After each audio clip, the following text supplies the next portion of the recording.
আসসালামু আলাইকুম ছোট্ট বন্ধুরা, আজকে হচ্ছে আমাদের ক্লাস নাম্বার 3 এবং আমাকে একটু লম্বা দেখা যাচ্ছে কারণ আমি নিচে একটা ব্যবস্থা গ্রহণ করছি।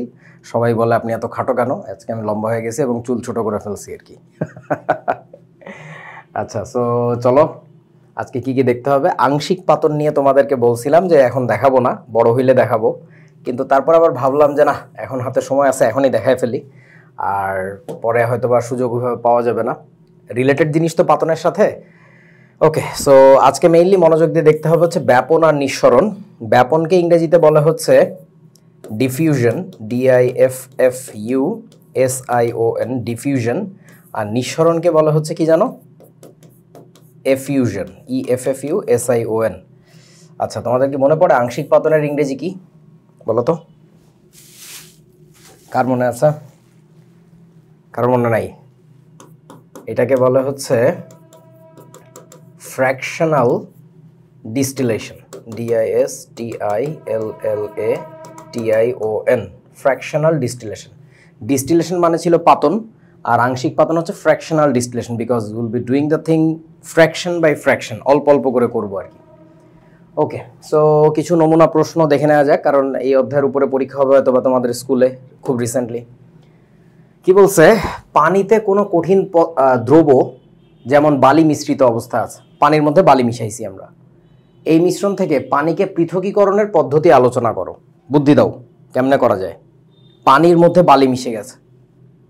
স্বাভাবিক, আমি যদি যে কোনো সোর্স থেকে পানি নিয়ে আসি, নদী নালা খাল বিল, ওর মধ্যে তো অনেক বালি কাদা এইসব মিশে থাকবে। সো এটা থেকে সেপারেট করব কিভাবে বলো? সেপারেশন মেথড বা সেপারেশন টেকনিক কি করা যায়? Any idea? গতদিন আমরা একটা জিনিস দেখছিলাম, সেটা হচ্ছে যে ধরো আমার কাছে কিছুটা তরল আছে, লিকুইড। সো এই যে তরল আছে, এর ভিতরে কিছুটা সলিড ম্যাটেরিয়াল আছে, এই যে ধরো গুড়ি গুড়ি গুড়ি গুড়ি কিছু একটা জিনিস আছে। এখন আমি যদি একটা কাজ করি, এই পুরা জিনিসটাকে ধরে যদি একটু তাপ দেই, তাহলে কি হবে? এখান থেকে বাষ্পীভূত হওয়া শুরু করবে, তাই না?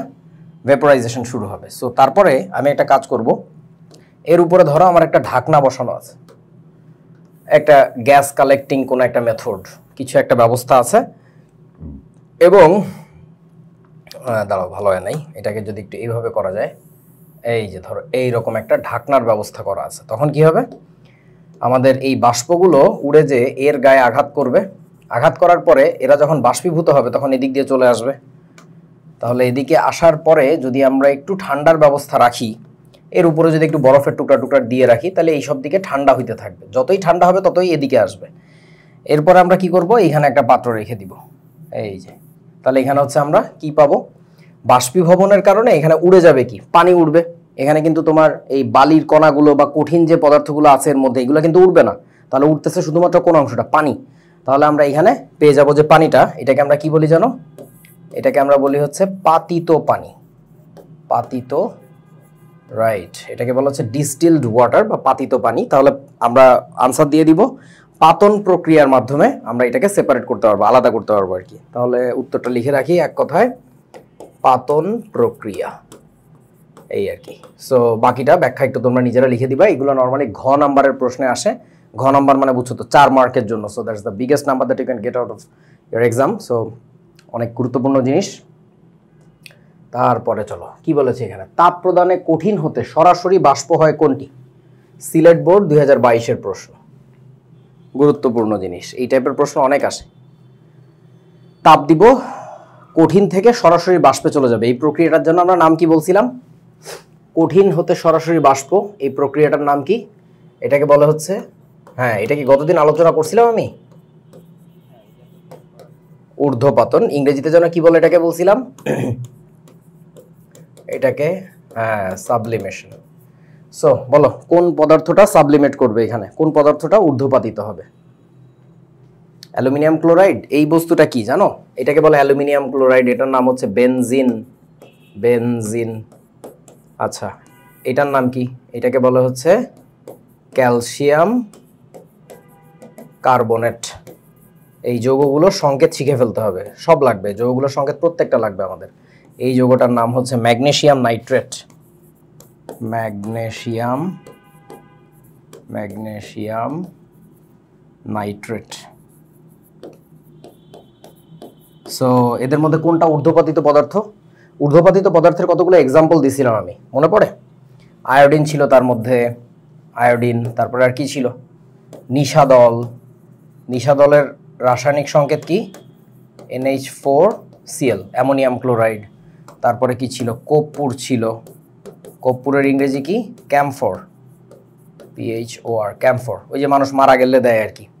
সো এই টাইপের জিনিসগুলো হচ্ছে তোমার ঊর্ধ্বপাতিত হয়, অর্থাৎ কঠিন থেকে। তারপরে আরও কি ছিল? ন্যাফথেলিন ছিল।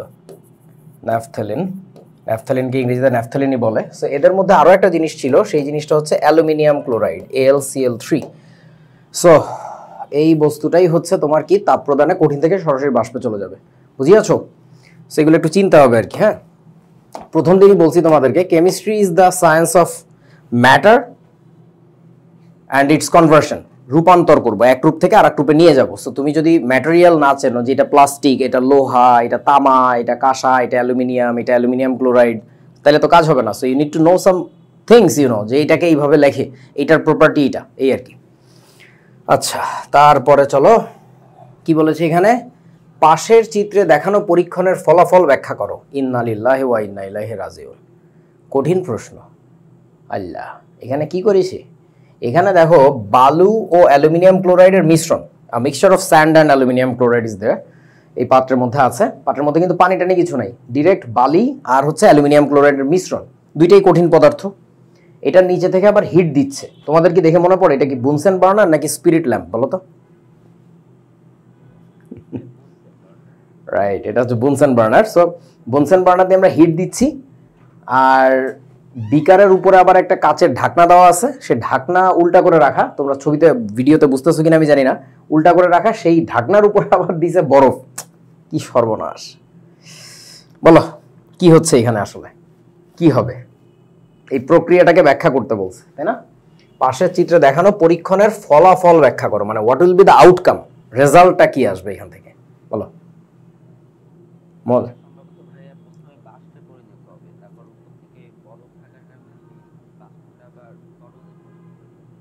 ওকে, আচ্ছা। সো তুমি আমাকে একটু বলো যে এখানে বাষ্পীভূত হবেটাকে বালি নাকি কোনটা? বালিকে বাষ্পীভূত করতে গেলে 1000 ডিগ্রি সেলসিয়াসের মতো দেয়া লাগবে। হ্যাঁ, ওটা হবে না। যেটা হবে সেটা হচ্ছে ওর ভিতরে থাকা যে অ্যালুমিনিয়াম ক্লোরাইড গুলো ছিল, তারা মূলত বাষ্পীভূত হয়ে উঠবে, ওই বিকারের ভিতরে উড়ে যেতে থাকবে। যখন উড়ে যেতে থাকতেছে, একসময় যে ঢাকনায় লাগবে, ওই ঢাকনার উপর আবার ছিল হচ্ছে বরফ। তাহলে তোমরা কি বুঝতেছো ওই ঢাকনার নিচের সাইডে কি জমা হবে বলেন তো? কিসের বাষ্প? বাষ্প তো জমা হবে না, বাষ্পটা তো ঠান্ডা হয়ে যাচ্ছে আবার, বরফের কারণে ঠান্ডা হচ্ছে না। ওই ঢাকনার নিচে তাহলে তুমি কি পাবা? রাইট। সো তাহলে আমি একটু ছবি আঁকি। এখান থেকে উড়বে কি? উড়বে এখান থেকে উড়ে যাবে হচ্ছে অ্যালুমিনিয়াম ক্লোরাইড, AlCl3, যে এই ঢাকনার সাথে আবার অ্যালুমিনিয়াম ক্লোরাইডের এরকম বিন্দু বিন্দু জমবে।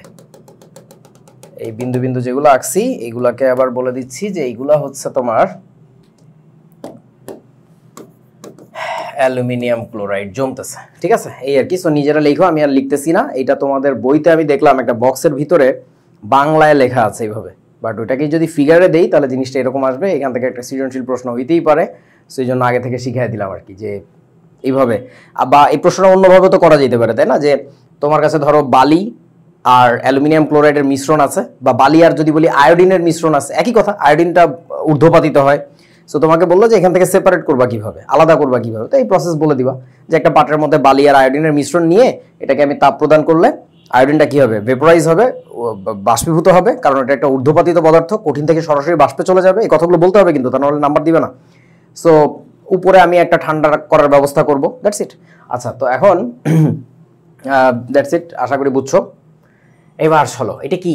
আংশিক পাতন শিখাইতে বলছে এবার। আংশিক পাতন, ফ্র্যাকশনাল ডিস্টিলেশন। একটু কঠিন কঠিন কথাবার্তা হবে, একটু বড় ক্লাসের জিনিস বুঝতেই পারতেছো, বাট তোমাদের যদি মনোযোগ থাকে তাহলে খুব মজা হবে আর কি, মানে শিখতে পারবো পুরো ব্যাপারটা আর কি। ইনফ্যাক্ট তোমাদের সিনিয়ররা যা শিখছে তোমরা তার চেয়ে আরও অনেক বেশি ভালো শিখতে পারবে আর কি। আচ্ছা দেখো, জিনিসটা হচ্ছে কি, আমরা এখানে একটা তরল আছে আমার কাছে, ধরে নিলাম এখানে দুইটা তরলের মিশ্রণ, একটা হচ্ছে এ তরল, একটা হচ্ছে বি নামক একটা লিকুইড, যে কোনো একটা কিছু। আচ্ছা, তার আগে একটু বলো, পাতন প্রক্রিয়ার মাধ্যমে আমরা আসলে কি করতেছিলাম? সেপারেশন করতেছিলাম না? ওই যে পানির মধ্যে কঠিন কিছু মিশে আছে, তাহলে পানিকে তাপ দিয়ে যখন বাষ্পীভূত করে আলাদা করে নিছি, তখন আমি শুধু পানিটাকেই পাচ্ছি, কঠিনটা যাচ্ছে না, সো আমি বিশুদ্ধ পানি পাচ্ছি, ডিস্টিলড ওয়াটার। বৃষ্টির মাধ্যমে একইভাবে তুমি বিশুদ্ধ পানি পাও বা ভালো পানি পাও আর কি, বিশুদ্ধ বলাটা ঠিক হবে না, যাই হোক। সো এখন ঘটনা হচ্ছে এইখানে ধরো দুইটা তরল মিশে আছে, একটা হচ্ছে এ আর একটা হচ্ছে বি। তোমার কাজ হচ্ছে এই দুইটাকে সেপারেট করা, আলাদা করা। সেপারেশনের জন্য দুইটাই যেহেতু লিকুইড, ধরে নিলাম পাত্রের মধ্যে এ আছে হচ্ছে 50% আর বিও ছিল 50%, মানে দুইটার পরিমাণই সমান। এমতো অবস্থায় তুমি যদি হিট দাও, তাপ দিলে যখন বাষ্পীভূত হয়ে যাবে পুরোটা, সেই বাষ্পেও কি হবে বলো তো? 50-50 চলে যাবে না?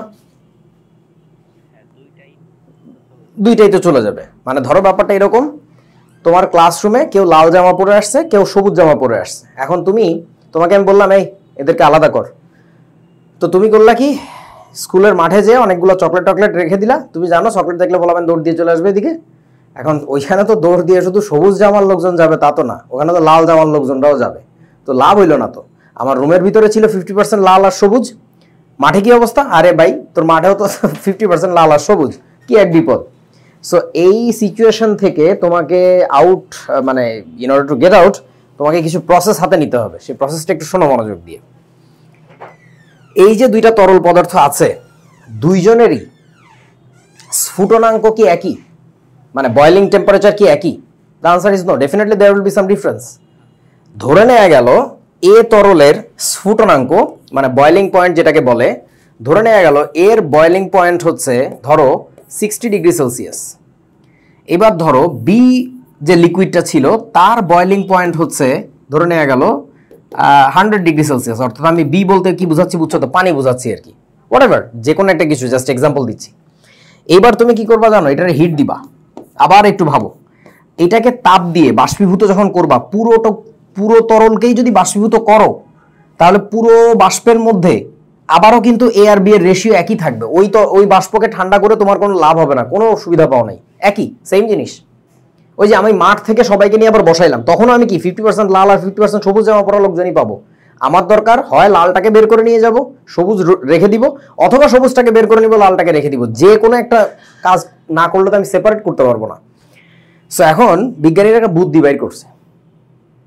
সে বুদ্ধিটা হচ্ছে, ভাই এই যতখানি লিকুইড এখানে আছে, এই পুরোটুকুকে আমি বাষ্পীভূত করব না, বাষ্পীভূত করব বাট পুরাটুকুকে করব না। ধরে নেওয়া গেল এর ভিতর থেকে আমি উপরের এইটুকুকে বাষ্পীভূত করব, এই যে এইটুকু লিকুইডকে বাষ্পীভূত করব।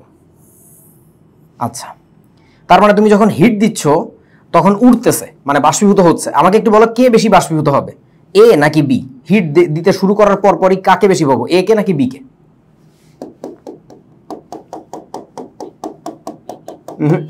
মুরব্বী, কেন একে বেশি পাচ্ছ বলো তো? বয়লিং পয়েন্ট নিচে, ছোট, কম, স্ফুটনাঙ্ক কম তাপে সে বাষ্পীভূত হয়। যেহেতু তুমি পুরো তরলটা বাষ্পীভূত হওয়ার জন্য অপেক্ষা করো নাই, তুমি করছে কি অল্প একটুকে তাপ দিয়ে উড়াই দিছো। তাহলে ওই যে বাষ্পটা তুমি পাইছো রে বন্ধু, ওই বাষ্পটাকে তাড়াতাড়ি তুমি আলাদা করে নিয়ে একটু ঠান্ডা করো, এটাকে নিয়ে একটু ঠান্ডা করো, ওই যে লিবিক শীতক দিয়ে বা কোনো একভাবে তুমি একটু ঠান্ডা করো। ধরে নাও এখানে আমরা কিছু বরফ টরফ রাখছিলাম আর কি, এগুলো বরফের টুকরা। তাহলে এগুলা দিয়ে আমরা কি করতে পারতেছি, এখান থেকে আমাদের ফোটায় ফোটায় কিছু একটা তরল পড়বে এখানে, এই যে। তাহলে এই তরলটার আয়তন আসলে কি হবে বলো তো? এর ভিতরে যে তরলটা জমবে, তোমরা কি বুঝতেছো? এই আয়তনটা আসলে এই ছোট্ট আয়তনটুকু পাবা, অর্থাৎ অল্প একটু তরল পাবা। তবে যে তরলটা পাচ্ছ সেই তরলের ভিতরে একটু ভাবো, এইখানে এই যে এইটুকু জায়গায় যে বাষ্পটুকু হয়েছে, সেই বাষ্পের মধ্যে বেশি পরিমাণে আছে কি এ নাকি বি বলেন তো?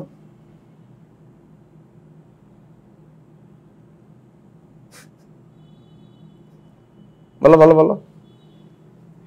এ বেশি আছে না? তার কারণটা হচ্ছে কি, তুমি যখন তাপ দিচ্ছিলা তুমি তো পুরোটুকুকে নিয়ে যাও নাই, কাকে নিয়ে গেছো? তুমি তো অল্প একটুকে তাপ দিছো।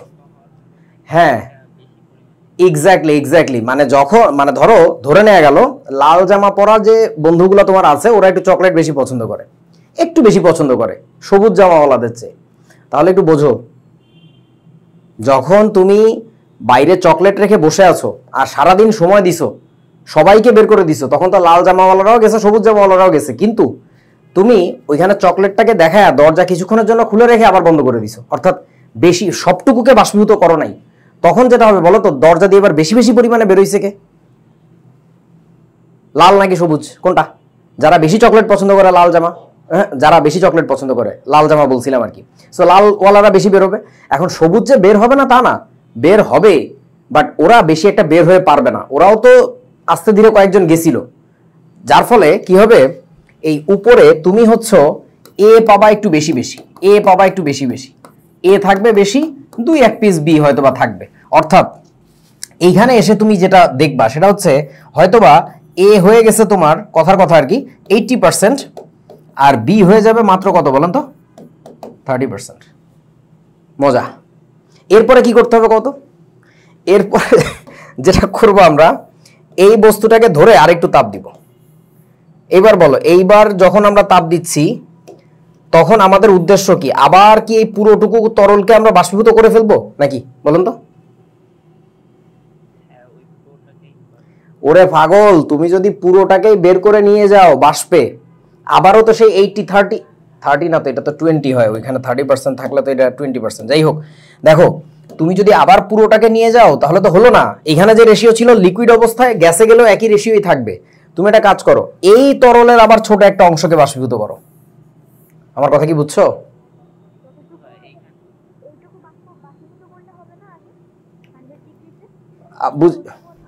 বুঝি নাই, আবার বলো।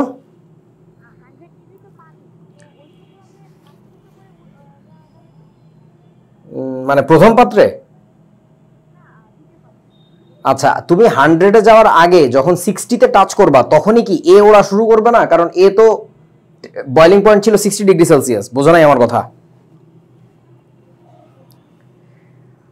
আচ্ছা, ব্যাপারটাকে বোঝো, আবারও বলতেছি, তোমার কাছে যতখানি লিকুইড ছিল, ধরে নাও তোমার কাছে এই যে প্রথম পাত্রে এতখানি লিকুইড ছিল, এর মধ্যে এও ছিল বিও ছিল, এটা অল্প তাপেই উড়তে থাকে, ওকে, বিটা একটু দেরিতে ওড়ে, একটু তার বয়লিং টেম্পারেচার বেশি।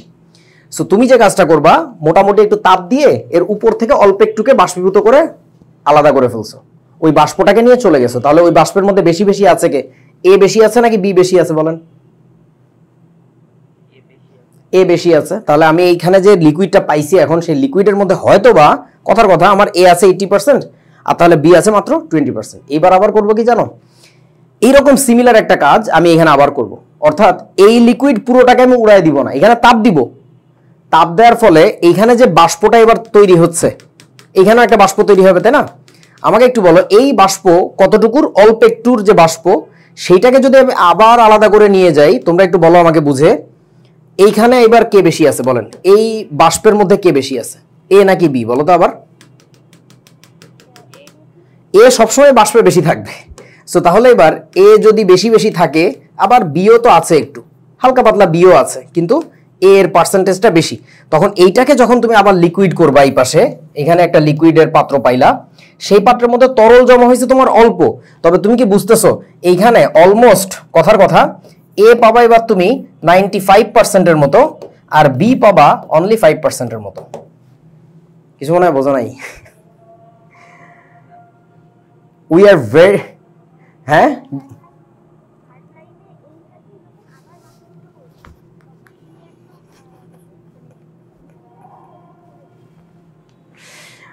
পরের বার যখন তুমি এইটার মধ্যেকার একটা অংশকে তুমি আবার একই কাজই করবা, তখন তুমি দেখা যাবে 99.99% পিওর এর মতো পেয়ে যাচ্ছ। কেউ বোঝে না আমার কথা? দুঃখে বাসিরা, এই প্রসেসটাকে বলা হচ্ছে ফ্র্যাকশনাল ডিস্টিলেশন। অর্থাৎ আমরা ডিস্টিলেশন করতেছি। পাতন কাকে বলে, ডিস্টিলেশন কাকে বলে? ভেপোরাইজেশন দেন কনডেনসেশন, অর্থাৎ বাষ্পীভূত করব, ঘনীভূত করব, সেটা করতেছি ঠিকই, তবে নর্মাল যে পাতন, সেই ক্ষেত্রে পুরো তরলটাকে একবারে উড়ায় দেওয়া হয়, ঠিক আছে, একবারে উড়ায় দিয়ে পুরোটাকে আবার মানে কনডেন্স করা হয়। এখানে তা না, এখানে হচ্ছে যেটা তোমার ইনিশিয়াল স্যাম্পল ছিল তার একটা ছোট অংশকে আগে ভেপোরাইজ করো, ওইটাকে লিকুইড করো, পরে ওইটার আবার আরেকটা ছোট অংশকে আবার ভেপোরাইজ করে আবার লিকুইড করো, এরকম multiple times keep on repeating, and this is how you can separate the components of a liquid mixture. যদি লিকুইড লিকুইড মিক্সচার থাকে তখন হচ্ছে আমরা নর্মাল পাতন করে কাজ হয় না, তখন আমাদের এই প্রসেসটা ফলো করা লাগে, এবং এইটাকে বলা হচ্ছে ফ্র্যাকশনাল ডিস্টিলেশন। সবাইকে আসলে বুঝছো?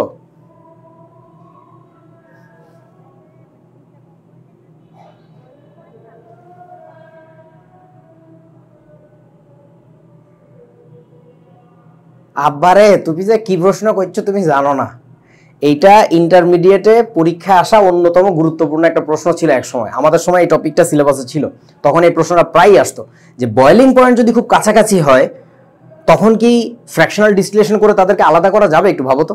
ধরো একজন হচ্ছে 60 ডিগ্রি সেলসিয়াস আর একজন হচ্ছে 65 ডিগ্রি সেলসিয়াস, ওই রকম দুইটা লিকুইডের যে মিক্সচার, তাদেরকে কি আলাদা করা যাবে বলে মনে হচ্ছে এইভাবে?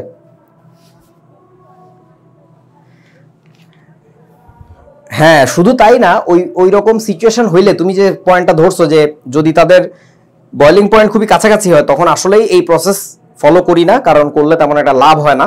কারণ যখন আমি তাপ দিচ্ছি তখন মোটামুটি এখানে 50-50 আছে, ওই ভেপারে যায় দেখা যায় যে 48-52% আছে, একজনের 48 একজনের 52, মানে ডিফারেন্স খুব বেশি হয় না, তেমন একটা ফারাক দেখা যায় না। সো যার ফলে এটা অনেকবার করা লাগে, এটা টায়ারসাম একটা প্রসেস, তখন আমরা আসলে বেসিক্যালি অন্য কোনো পদ্ধতি অনুসরণ করি আর কি।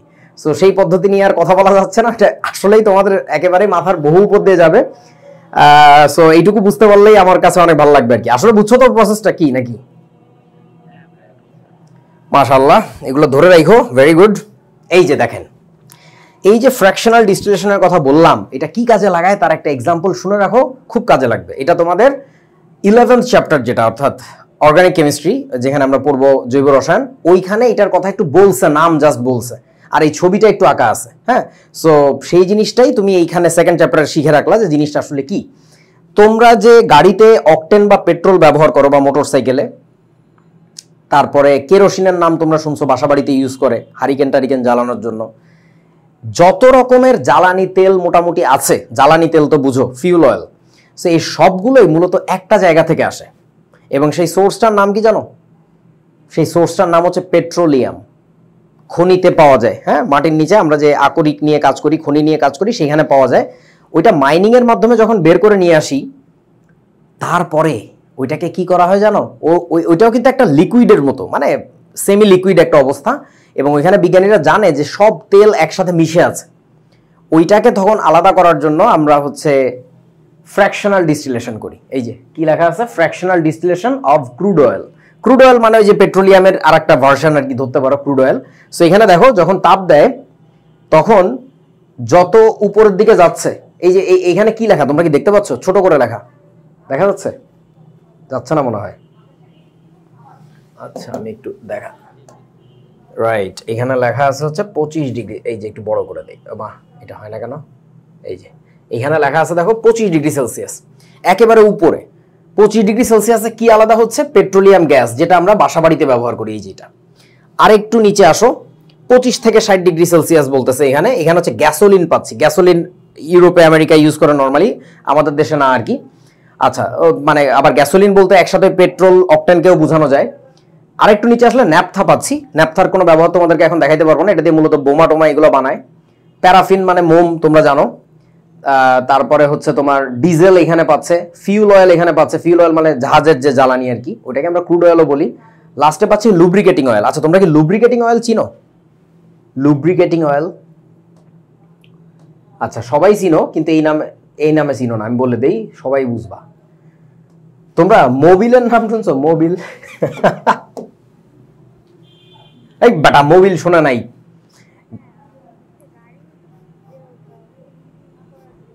কি করার জন্য? মোবিল, মবেল না, মোবিল, মোবিল মানে বানান। আচ্ছা ঠিক আছে, MOBIL, মোবিল। আচ্ছা প্রথম কথা হচ্ছে মোবিল বেসিক্যালি একটা ব্র্যান্ডের নাম। বাংলাদেশে যেমন অনেকে বলে না হোন্ডায় করে যাচ্ছি, হোন্ডা কিনতে গেছি, হোন্ডা তো আসলে একটা ব্র্যান্ডের নাম। জিনিসটা আসলে কি মোটর সাইকেল, তাই না? বা বাইসাইকেল তো ইঞ্জিন ছাড়া, মোটর সাইকেল বেসিক্যালি ওটার নাম। সো মোবিল বেসিক্যালি একটা ব্র্যান্ডের নাম। ওই ব্র্যান্ডের নামে পরিচিত হয়ে গেছে, বাট মোবিল জিনিসটা কি গাড়িতে কেন দেয় বলো তো? গাড়িতে মোটরসাইকেলে এই জিনিসগুলোতে মোবিল কেন ঢালে, মানে মোবিল কেন দিতে হয়? একটা হচ্ছে জ্বালানি তেল, ওইটা হচ্ছে বার্নিং এর ফলে তোমার গাড়িটা চলবে, এক জায়গা থেকে তুমি এক জায়গায় যাইতে পারবা। কিন্তু গাড়ির ভিতরে, গাড়ির ইঞ্জিনের ভিতরে প্রচুর পার্টস পত্র আছে না, যে জিনিসগুলো কি করে একজন আরেকজনের সাথে ধাক্কা খায়, ঘষা খায়, তাই না? পিস্টন আপ ডাউন করে সিলিন্ডারের ভিতরে, তখন কি হবে? ওই ঘর্ষণে, প্রচন্ড ঘষায় হিট তৈরি হচ্ছে না, এই হিটের কারণে তো ইঞ্জিন বিকল হয়ে যাবে আমার। সো তাহলে যেটা করতে হবে, মুভিং পার্টস আমার যেখানে আছে, যেসব জায়গায় ঘষা লাগতেছে, ওর মাঝখানে মাঝখানে যদি আমি একটু তেল দিতে পারি মাঝে মধ্যে, তাহলে ইঞ্জিনটা আমার স্মুথলি রান করবে। আদারওয়াইজ কিন্তু লিটারালি তুমি এখান থেকে অল্প একটু যে ইঞ্জিন গরম হয়ে একদম শেষ, বন্ধ হয়ে যাবে, যে ভাই এত গরমে তো মানে জিনিসপত্র মুভ করতেছে না। সো ওই জন্য আমরা গাড়ির ভিতরে একটা স্পেশাল কাইন্ড অফ অয়েল দেই, তেল দেই, যে তেলটার কাজ কিচ্ছু না, পিচ্ছিল করা, লুব্রিকেট করা। লুব্রিকেট মানে বুঝছো তো, মানে পিচ্ছিল করা আর কি। সো এই তোমরা এই যে বর্ষাকাল, বৃষ্টি হইলে বারান্দায় শুরুত খেলো না? আমরা খেলতাম ছোটবেলায়, দৌড়ায় যে শুরুত করে আচার খেতাম, আম্মু যতক্ষণ না আসে ততক্ষণ এই খেলাটা করা যেত। সো ওই যে বারান্দায় সুন্দর তোমার মসৃণ বারান্দায় পানি পড়লে পিছলা যে খাচ্ছ, that's what you call lubricating, বুঝতে পারছো? সো লুব্রিকেটিং অয়েল বলে এটাকে, এই যে যেটা এখানে লেখা আর কি। সো এবার একটু বোঝো, পেট্রোলিয়াম গ্যাস যারা, তাদের ক্ষেত্রে লেখছে লেস দ্যান 25 ডিগ্রি সেলসিয়াস বা অ্যারাউন্ড 25 ডিগ্রি সেলসিয়াস। মানে কি জানো? মানে হচ্ছে দেখো তো, এই ক্রুড অয়েলের ভিতরে যে কম্পোনেন্টগুলো ছিল, যে উপাদানগুলো ছিল, ওইটাকে যখন আমরা এই যে হিট দিচ্ছি, এখানে বেসিক্যালি এই কয়েল, হিটিং কয়েল আর কি, এটা এইখান থেকে আসার সময় যখন ও হিট পাচ্ছে, ওদের মধ্যে সবচেয়ে যার বয়েলিং পয়েন্টটা কম, সে আগে কি করবে? উড়ে উঠে যাবে না? বোঝো নাই? ইতার বয়েলিং পয়েন্ট সবচেয়ে কম, ইতা উড়ি যখন আসছে এখানে আসি সবার উপরে চলিয়ে আসছে, এই জন্য এটাকে উপর থেকে কালেক্ট করা হইতেছে। কেউ বুঝতেছে না আমার কথা? এরপরে আরো টেম্পারেচার বাড়ছে কেন? এখানে দেখো কই গেল, এই যে দেখেন এইখানকার টেম্পারেচারটা খেয়াল করো তো, কত আছে? 60, এখানে 180, এখানে 220, এখানে 250, এখানে 300। কেন এরকম বাড়তেছে? বিকজ ওইগুলার বয়েলিং টেম্পারেচার অনেক হাই, ওগুলা উড়ে বেশি উপরে থাকবে না, ওরা থাকবে হচ্ছে নিচের দিকে। এরকম পুরা যে বড় টাওয়ার আছে আমার, সেই টাওয়ারের বিভিন্ন জায়গা থেকে এরকম গ্যাস পাইপ থাকে, ওই গ্যাস পাইপে এক এক জায়গায় এক একটা কালেক্টেড হয়। So that is nothing else but fractional distillation, different টেম্পারেচারে এক এক জায়গায় কালেক্টেড হচ্ছে আর কি। ওকে, ইভেন তোমাদের একটা মজার কথা বলে রাখি, যেহেতু এই পুরোটাই বুঝছো, এইখানে প্রথম স্টেপ আমি যখন আলাদা করে কিছু পরিমাণে আমি নিয়ে গেলাম, ওইখানে আমার কি ছিল বলতো? এ বেশি গেছে, বি কম গেছে না? তার মানে তোমরা কি বুঝতেছো যে রিমেইনিং সলিউশনটা আমার আছে, যে রিমেইনিং কি বলে এটাকে, মিক্সচারটা আছে, এখানে প্রপোর্শনেটলি কে বেড়ে গেছে বলো তো? আনুপাতিকভাবে কার পরিমাণ বেড়ে গেছে? এখনো কি এখানে 50% এ 50% বি আছে? বি বেশি রয়ে গেছে এখানে। দ্যাটস ইট, এই আর কি। সো বইতে লেখা আছে, দেখবা 11 নম্বর চ্যাপ্টারে এরকম একটা ছবি দিয়ে, যে আংশিক পাতনের মাধ্যমে পেট্রোলিয়াম থেকে বিভিন্ন জ্বালানি উপাদানকে আলাদা করা হয়, ওই এক লাইনেই শেষ, আর কোনো কথা বলে নাই। সো সেই আংশিক পাতন কি, ফ্র্যাকশনাল ডিস্টিলেশন কি, বইতে যেহেতু বলে নাই তাই একটু দেখাই দিলাম, জিনিসটা খুবই ইন্টারেস্টিং। ওকে, এবার চলেন আমরা আজকে নতুন টপিকে ঢুকি। এটার নাম হচ্ছে ব্যাপন প্রসেস, মানে ব্যাপন প্রক্রিয়া আর কি। ইংরেজিতে এটাকে কি বলে বলছিলাম? Diffusion, DIFFUSION। আচ্ছা, একটু জিজ্ঞাসা করে নেই, তোমরা কি ইনাকে চিনো? কে বলো তো?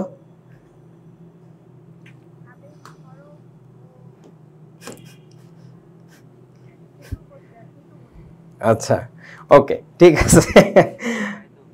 ওবায়দুল কাদের, রাইট। হ্যাঁ, তো এই ভদ্রলোক বা অভদ্রলোক যাই বলি আমরা, ইনি যে এই যে ফুলের গন্ধ নিচ্ছে, ফুল থেকে ওনার নাক পর্যন্ত যে ঘ্রাণটুকু যাচ্ছে, মানে ঘ্রাণ যে যাচ্ছে, এটা কিভাবে যাচ্ছে বলে মনে হয় তোমাদের? উড়ে উড়ে যাচ্ছে, রাইট। এই প্রক্রিয়াটাকে আমরা বলি হচ্ছে ব্যাপন।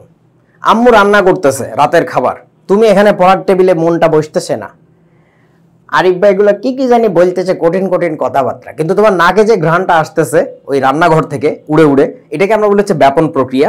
সো ব্যাপনের সংজ্ঞা কি হবে আসলে? সে সংজ্ঞাটা হচ্ছে কঠিন, তরল বা গ্যাসীয় যে কোনো উপাদানের উচ্চ ঘনত্বের স্থান থেকে নিম্ন ঘনত্বের স্থানে স্বতঃস্ফূর্ত ও সমভাবে ছড়িয়ে পড়ার ঘটনা, এটাকে আমরা বলি ব্যাপন।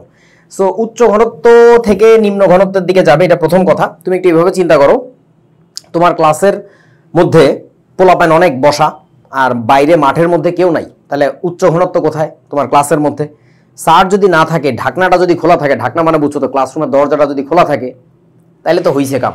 কি হবে বলেন তো? পোলাপেন কি মাঠ থেকে রুমের মধ্যে আসবে নাকি রুম থেকে মাঠে যাবে? ডেফিনেটলি রুম থেকে মাঠে যাবে। That's it.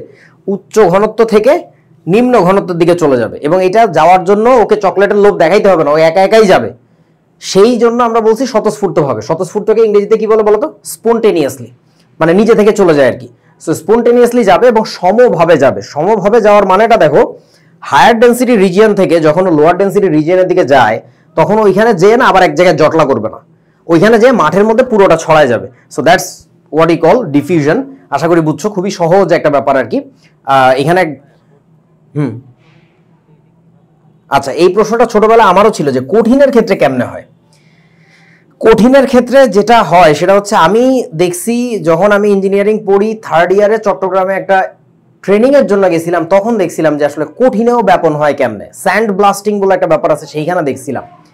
আর তার আগে তুমি আরেকভাবে ভাবতে পারো, সেটা হচ্ছে, আমাকে একটু বলো তো, তুমি কি দেখেছো বিভিন্ন কনস্ট্রাকশন কাজের সময় বালি নিয়ে আসে বস্তায় ভরে, বস্তায় বস্তায় বালি, সিমেন্ট। এই যে পেট মোটা বালির বস্তা, তুমি যদি একটা কলম টলম দিয়ে খোসায় ফুটা করে দাও, তখন দেখবা ওইখান থেকে বালিটা কি বেরোয় আসে না? দেখছো? You can think something like that, but not exactly that. কঠিন পদার্থ মুভ করে। এখন কথা হচ্ছে, তোমাদের কাছে তাহলে আমি একটা মৌলিক প্রশ্ন করি, আমাকে একটু বলো, ব্যাপন ঘটে কেন? Why is that so? এক জায়গায় কোন একটা পদার্থ উচ্চ ঘনত্বে আছে বুঝলাম, আর এক জায়গায় পাশে ওই পদার্থের ঘনত্বটা কম, তাহলে উচ্চ ঘনত্বের অঞ্চল থেকে নিম্ন ঘনত্বের অঞ্চলে একা একা দৌড়ে যায়টা কেন? মানে why do they move like this? বলতে পারবা? না, আমি চাপাচাপি করি নাই, ঠেলাগুতা দেই নাই, তারা কিচ্ছু করি নাই। এভাবে ভাবো, তোমার কাছে একটা পারফিউমের বোতল ছিল, ধরো এই যে একটা পারফিউমের বোতল। এই যে দেখো, তোমরা এখন কত গভীর ব্যাখ্যা যাইতে পারবা। এই যে ধরো পারফিউমের বোতল মানে ধরো আতর, আতর শুক্রবারে তোমার গায়ে লাগানো আতর। আমাকে একটু বলো, আতর তো আসলে তরল, তাই না? আতরের বোতলের মুখের শিশিটা খুললেই, ছিপিটা খুললেই, একটু দূরে দাঁড়ায় থাকলেও তুমি কিন্তু ঘ্রাণটা পাচ্ছ। কেন পাচ্ছ? বিকজ এই তরলের উপরে সবসময়ই ওই তরলের কিছুটা কি থাকে বলেন? বাষ্প থাকে, গ্যাস থাকে। তাহলে বলো, সেই বাষ্পটা এইখান থেকে তুমি যত দূরে যাবা, তত কি ওই তরলের বাষ্পের পরিমাণ কম নাকি বেশি? কম, অলমোস্ট নাই বলা যায়, নাই ওইখানে। তাহলে কি হবে? হায়ার ডেন্সিটি রিজিয়ন থেকে towards the lower density region, it will move automatically, spontaneously, নিজে থেকেই ছড়াইতে থাকবে, নিজে থেকেই ছড়াইতে থাকবে। বুঝেছো? এখানে কেউ তাকে চাপ দিচ্ছে না। কিন্তু আমার প্রশ্ন হচ্ছে, ব্যাপনটা ঘটতেছে কেন? কেন? ইয়েস বস, এই ভাইব্রেশনটার নামটা কি? এই মলিকিউলগুলোর ভাইব্রেশনের নামটা কি?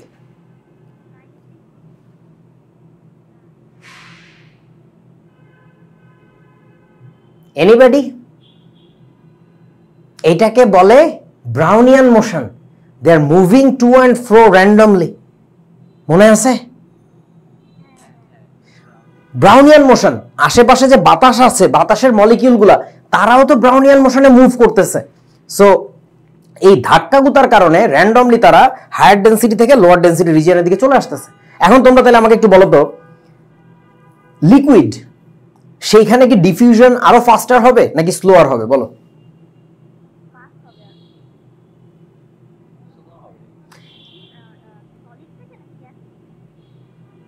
আমি বলছি এইখানে ডিফিউশনটা কোন মিডিয়ামে হচ্ছে? গ্যাসাস মিডিয়ামে হচ্ছে না? যদি আমি লিকুইডের মধ্যে ডিফিউশন দেখতে চাই, ওটা কি আরো ফাস্টার হবে নাকি স্লোয়ার হবে? স্লো হবে, কারণ ওদের ব্রাউনিয়ান মোশন কম, ওদের কণার ভাইব্রেশন কম। বুঝিয়াছো? তারপরে তুমি যদি সলিডে যাও, ওটা আরো কম হবে, আরো ভয়াবহ কম হবে। আচ্ছা, তোমাদের জন্য আর একটা ভালো উদাহরণ পাইছি, এটা আরো ভালো বুঝবা আর কি। ম্যান, আমার মনেই নাই, দেরি। আমার এটা কিনতে যাওয়ার কথা রে বাবা, আমার তো মনে থাকতেছে না। তোমরা পটাশিয়াম পারম্যাঙ্গানেট দেখছো? KMnO4, potassium permanganate. আচ্ছা, আমার ওটা কেনার কথা, আমি তো ভুলে যাচ্ছি। নো, মানে পটাশিয়াম পারম্যাঙ্গানেট তোমরা হয়তো বা দেখছো, কিন্তু জানো না যে এটার নাম এটা। পটাশিয়াম পারম্যাঙ্গানেট অনেক সময় তোমাদের যে মুখের ভিতরে ঘা হয় না, ছোটবেলায় কারো হয়েছে হয়তো আমি জানি না, তখন একটা বিশেষ গোলাপি রঙের বা গাঢ় বেগুনি রঙের জিনিস পানি, গরম পানির মধ্যে দিয়ে আম্মু বলে গড়গড়া করতে বা কুলি করতে, এরকম কাউকে হয়েছে, কারোর সাথে হয়েছে? আচ্ছা, এই যে দেখো এই ভদ্রলোকটা দেখাইছে, আমি দেখি এই ভিডিওতে একটু কি পাওয়া যায়। ওকে, আচ্ছা আচ্ছা, কেমিস্ট্রি ল্যাবে দেখছো, এগুলো মজার জিনিস। এই যে দেখো, একটু এই যে দেখো, দেখছো কি সুন্দর গুলে গেল না? এই ভদ্রলোক তো বেশি তাড়াতাড়ি দেখাইছে। দাঁড়াও, আমরা এখানে একটু টেকনোলজি করি। Playback speed 0.25, nice. এইবার টেকনোলজি হবে।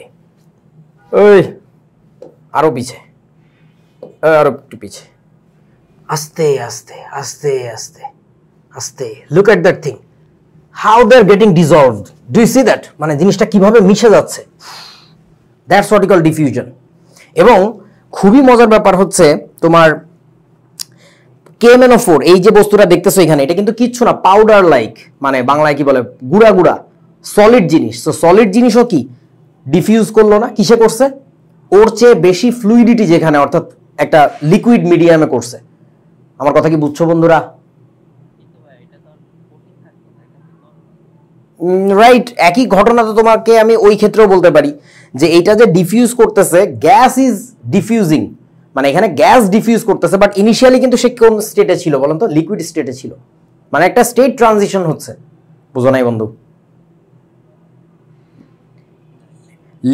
লিকুইড থেকে সে তো গ্যাসে আসতেছে, তাহলে তার কি একটা শিফট বদলাচ্ছে না? তার একটা ফেজ বদলাচ্ছে না? ওইখানে কি হচ্ছে, কঠিন ছিল, কঠিন থেকে লিকুইডের মধ্যে এসে সে লিকুইড স্টেটে ডিজলভ করতেছে। তো তাহলে আমরা কি বলবো, ব্যাপিত হচ্ছে কোনটা? ব্যাপন তো ইনিশিয়াল জিনিস যেটা ছিল ওটার কথা বলবো, যে সলিড জিনিস হচ্ছে আমার ডিফিউশন হচ্ছে। বুঝিয়াছো? ওকে, বুঝি নাই কার ক্ষেত্রে? আতর। হ্যাঁ, আতরের ক্ষেত্রে আমরা বলবো লিকুইড ডিফিউজ করতেছে, বা ডিফিউশন মানে right at the moment of diffusion ও আসলে গ্যাসে পরিণত হয়ে তারপরে ডিফিউজ করতেছে। বাট আমাদের কথা বলার ক্ষেত্রে আমরা বলবো লিকুইড ম্যাটেরিয়াল ডিফিউজ হয়ে উড়ে চলে যাচ্ছে। বুঝো নাই? ওকে,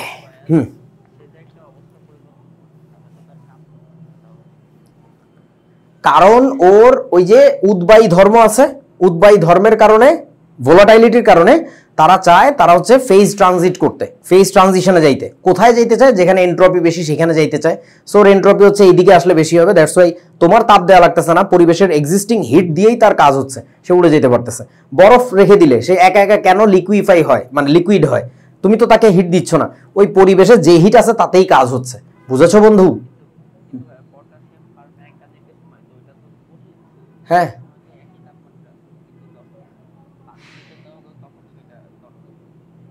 ওটা আসলে তরলে পরিণত হয়েছে ওইভাবে বলতে হয় না, ওটা আসলে দ্রবীভূত হয়েছে। যেমন ধরো তুমি সোডিয়াম ক্লোরাইডকে, খাবার লবণ যেটা, এটাকে যদি তুমি গলাইতে চাও তাহলে কত তাপমাত্রা দেওয়া লাগে বলো তো? জানো? 801 degree Celsius. That is so high temperature. But ওই সোডিয়াম ক্লোরাইডকে তুমি লিকুইড করে ফেলতে পারো কিভাবে বলেন তো? সহজ তো। হ্যাঁ, পানির মধ্যে ছেড়ে দাও, তখনও তো লিকুইড হয়ে যাচ্ছে। ওইটাকে আসলে আমরা লিকুইড বলি না, এই জন্য কেমিস্ট্রির ভাষায় ওইটাকে কি বলে জানো? অ্যাকুয়াস। AQUOUS, অ্যাকুয়াস বলে, জলীয় দ্রবণ। আর যখন তুমি তাপ দিয়ে গলাবা ওইটাকে আমরা বলি হচ্ছে লিকুইড আর কি, বাংলায় কি বলে, তরল অবস্থা আর কি। সো পটাশিয়াম পারম্যাঙ্গানেট পানির মধ্যে যে হিট নিয়ে গলে গেছে, তরল হয়ে গেছে তা না, আসলে ও পানির মধ্যে যে আসলে গুলে গেছে, দ্রবীভূত হয়ে গেছে। বুঝতে পারছো? এই আর কি। ওকে, সো ব্যাপন নিয়ে অনেক গভীর অনেক কিছু শিখলাম। এবার চলো ব্যাপনের মূল কারণ কি এটা একটু আগে বলে ফেলছি আমি। এটা আমাদের বছর বুয়েট ভর্তি পরীক্ষায় আসা প্রশ্ন। এটার উত্তর হচ্ছে ব্রাউনীয় গতি। যদি ব্রাউনীয় গতি না থাকতো তাহলে আমাদের আসলে ব্যাপন ঘটতো না। এবং আরো একটা মজার ব্যাপার খেয়াল করো, বিভিন্ন বাড়িতে কনস্ট্রাকশনের সময় বাড়ির বাইরে হয়তো বা অনেক জায়গায় দেখবা যে ইট স্ট্যাক করে রাখে একসাথে, তাই না? অনেকগুলো ইট রেখে দেয়। তো ওইখানেও তো উচ্চ ঘনত্বের ইট আছে। কখনো কি দেখছো এরকম ইট একা একা 2-4টা রাস্তা পার হয়ে ওই পাশে ড্রেনের পাশে যায় দাঁড়ায় আছে, যে আমরা রাতের আধারে চলে এসেছি? কেন? ব্যাপন হয়েছে, ব্যাপন। এটা কি হয়? কেন হয় না? কারণটা হচ্ছে ওই কঠিন পদার্থের নিজেদেরই ব্রাউনিয়ান মোশন একেবারে শূন্যের কাছাকাছি। দ্যাটস ওয়াই কঠিনের আসলে ওইভাবে ডিফিউশন হয় না। বোঝো না? এরকম যদি হইতো তাইলে আমাদের বাপ চাচারা কি করতে জানো, বাড়িঘর বানানোর সময় ওই ইটের ভাটা থেকে ইট কিনে আনার পরে মিস্ত্রিদের বলতো রাস্তার উপর রেখে দাও, 2 দিন পরে কাজে আসবা, দেখবা একা একা ইট জায়গায় চলে গেছে। আচ্ছা, সো এই যে ব্যাপনের মূল কারণ হচ্ছে ব্রাউনীয় গতি, র্যান্ডম মোশন না থাকলে এটা হইতো না। আচ্ছা, এবার আসো নিঃসরণ শিখবো। সো নিঃসরণকে ইংরেজিতে বলে এফিউশন, এটার আরেকটা বাংলা নাম আছে অনুব্যাপন। এই নামটা আমাদের সময় বেশি প্রচলিত ছিল, এখন এটাকে নিঃসরণ বলে ডাকে তোমাদের বই খাতায়। তারপরে 2টা নামই চিনে রাখো, যে কোনো সময় পরীক্ষায় কাজে লাগতে পারে। সো নিঃসরণ জিনিসটা কি, আগে ঘটনাটা কি হচ্ছিল আমাদের, হায়ার ডেন্সিটি থেকে লোয়ার ডেন্সিটির দিকে একা একা দৌড়ে চলে যাচ্ছিল, তাই না? এইবার হবে অন্য একটা ঘটনা এইখানে। হ্যাঁ রাইট, এইবার হচ্ছে আমাদের হায়ার প্রেসার থেকে, যে উচ্চ চাপের প্রভাবে ঘটনাটা ঘটবে, হায়ার প্রেসার থেকে লোয়ার প্রেসারের দিকে চলে যাবে। তাহলে চাকার ভিতরে যে হাওয়াটা ভরা ছিল সেটা আমাকে একটু বলো, হাই প্রেসারে ছিল নাকি লো প্রেসারে ছিল? হাই প্রেসারে ছিল, তাই না? ফুটবলের ভিতরে যে হাওয়াটা থাকে, সাইকেলের চাকায় যে হাওয়াটা থাকে, এগুলো সব হায়ার প্রেসারে থাকে। পরে যখন তুমি কোনো একটা ছিদ্র পাবা, সরু ছিদ্র, ওইখান থেকে ফুস করে বের হয়ে চলে আসবা দ্রুত বেগে, দ্যাটস হোয়াট ই কল এফিউশন। তাহলে আবারও বলছি, ব্যাপনের ঘটনাটা ঘটে ডেনসিটি ডিফারেন্সের জন্য, আর নিঃসরণের ঘটনাটা ঘটে কিসের ডিফারেন্স বলেন তো? Pressure difference, right. সো এই যে কি বলছে, বাহ্যিক উচ্চচাপের প্রভাবে, বাহ্যিক মানে বাইরে থেকে, এক্সটার্নালি তার উপরে কাজ করে ঠাইসা ঠুসা প্রেসার বাড়ায় দেওয়া হয়েছিল। কোনো আবদ্ধ পাত্রের সূক্ষ্ম ছিদ্র পথ দিয়ে রক্ষিত উচ্চচাপের কোনো গ্যাসের দ্রুত বেগে একমুখী নির্গমন। কারণ দ্রুত বেগ কেন বলতেছে, ব্যাপনের চেয়ে অনুব্যাপনটা অনেক ফাস্টার ঘটে। একমুখী নির্গমন কেন বলতেছে, তোমাদেরকে আগে একদিন বলছিলাম যে কোনো ঘটনা হচ্ছে উভমুখী। সো ব্যাপনের যে ব্যাপারটা, এটা কিন্তু উভমুখী একটা ঘটনা। অর্থাৎ তুমি যে এখানে দেখতেছো যে তোমার এইখান থেকে আতর থেকে শুধুই গ্যাসে যাচ্ছে, ব্যাপারটা কিন্তু তা না। কিছু কিছু কিন্তু এই গ্যাসাস অবস্থা থেকে কিন্তু আবার ফেরতও আসতেছে, দ্যাটস এ রিভার্সিবল প্রসেস। কিন্তু এইখানে যেটা দেখতে পাচ্ছ, এটা একমুখী। ফুটা যদি একবার হয়, সেখান থেকে সব বেরি হয়ে ছাড়বে, বাইরে থেকে গ্যাস আর ভিতরে যাওয়ার সুযোগ পাবে না। আচ্ছা, এখানে তোমরা খেয়াল করছো কিনা, আগের বার কিন্তু আমরা বলছিলাম কঠিন তরল বা গ্যাস। এইবার বারবার আমরা কিন্তু কথার মাঝখানে বলে ফেলতেছিলাম, এই যে দেখেন কার কথা বলছে, কোনো গ্যাসের। তার মানে এইটা অনলি ফর কি বলেন তো, গ্যাস। কেন কেন বলো, কারণটা কি?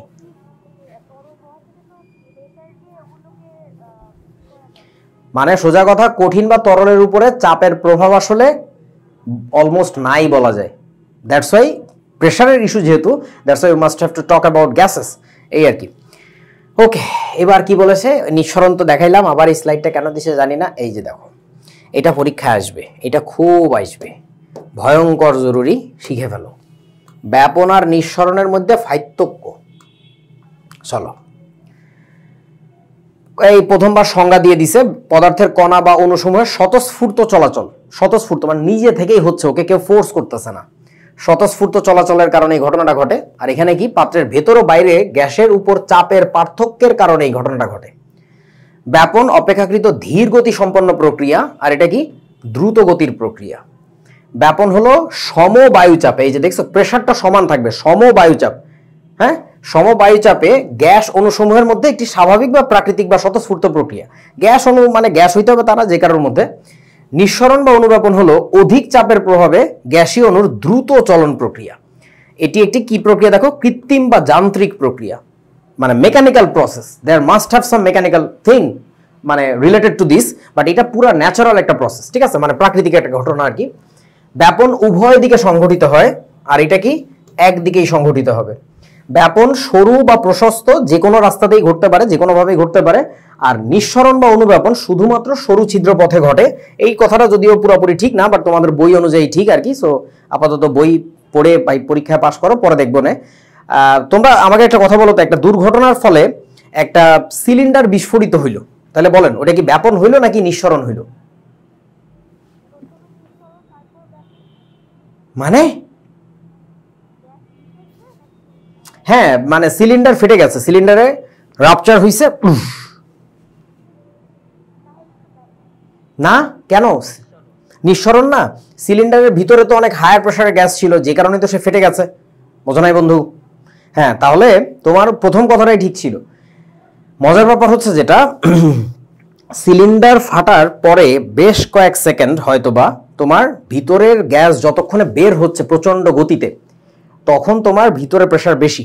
কিছু সময় পরে দেখবা ভিতরের প্রেশার বাইরের প্রেশারের ডিফারেন্স কমতে কমতে কমতে কমতে এক সময় প্রেশার নাই, তখন আস্তে ধীরে হয়তোবা কিছু গ্যাস ব্যাপিত হবে। So at first, at the very beginning ওইখানে নিঃসরণ থাকবে, আফটার সার্টেন টাইম যখন প্রেশার সমান হয়ে যাবে তখন হয়তো ব্যাপন ঘটবে আর কি, বুঝেছো? ওকে, ধন্যবাদ। তারপরে চলো। মানে ঘটনা হচ্ছে তুমি হয়তোবা চোখে দেখবা না যে আতরের শিশি খুলে রাখলে, এই ভালো উদাহরণ পাইছি, দাঁড়া।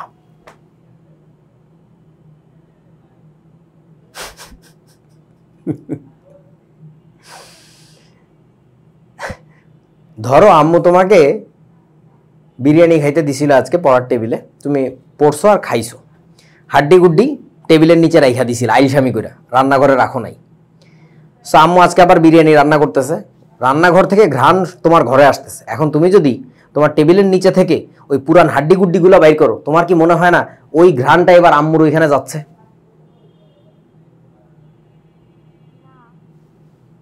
কেন যাবে না? মানে কারণটা কি?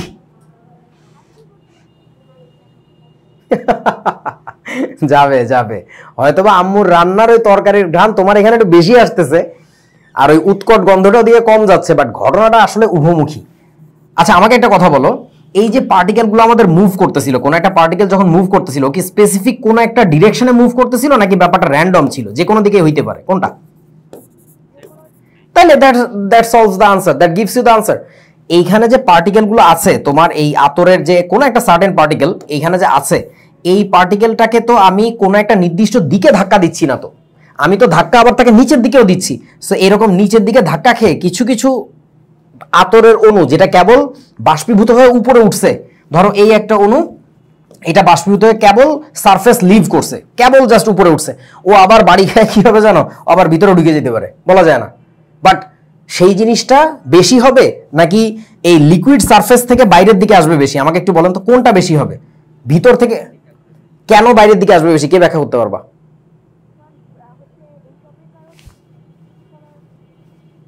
ইয়েস, কারণ ও যত ভিতরে যাবে তত ওকে শৃঙ্খলাবদ্ধ হইতে হবে, ওকে নিয়ম মেনে চলতে হবে, এই তুই কিন্তু এর বেশি নড়াচড়া করতে পারবি না। কিন্তু ও যত বেশি বাইরের দিকে যাবে তত ওর মধ্যে বিশৃঙ্খলা বাড়বে। অ্যান্ড যে কোনো স্পন্টেনিয়াস প্রসেস, যে কোনো স্বতঃস্ফূর্ত ঘটনা তাদের কি বাড়াইতে চায় বলেন তো? এনট্রপি বাড়াইতে চায়। সো মোস্টলি ভিতর থেকে বাইরের দিকে যাচ্ছে, কিন্তু বাইরে থেকে ভিতরেও আসতেছে। আশা করি এবার বুঝছো যে ঘটনাটা আসলেই উভমুখী, কিন্তু তুমি প্র্যাকটিক্যালি হয়তো বা দেখতেছো না। তার কারণটা হচ্ছে বেশি বেশি ঘটতেছে, বাইরের দিকে আসতেছে, কিন্তু বাইরে থেকে ভিতরেও যায়, বুঝেছো? সো ব্যাপারটা আসলেই উভমুখী আর কি। কেউ বোঝা না? ধন্যবাদ, অসংখ্য ধন্যবাদ। হ্যাঁ, ব্যাপন আর নিঃসরণের সাদৃশ্য, সিমিলারিটিস, আমাদের এবার মিল খুঁজতে হবে। কি বলছে? গ্যাসের ব্যাপন ও নিঃসরণ উভয় প্রক্রিয়াতেই গ্যাস অণুগুলোর স্থানান্তর ঘটে, ডেফিনেটলি ডিসপ্লেসমেন্ট ঘটে। হ্যাঁ, আচ্ছা, উভয় প্রক্রিয়াই প্রবাহমান প্রক্রিয়া, জি প্রবাহমান, প্রবাহিত হয়। তারপরে কি বলেছে? উভয় প্রক্রিয়াতেই গ্যাস অণুগুলো উচ্চ চাপ ও উচ্চ ঘনত্বের অঞ্চল থেকে অপেক্ষাকৃত নিম্ন চাপ ও নিম্ন ঘনত্বের অঞ্চলে চলে যাবে, ডেফিনেটলি হায়ার থেকে লোয়ারের দিকে যাবে, সেটা ডেন্সিটি হোক আর প্রেশার হোক।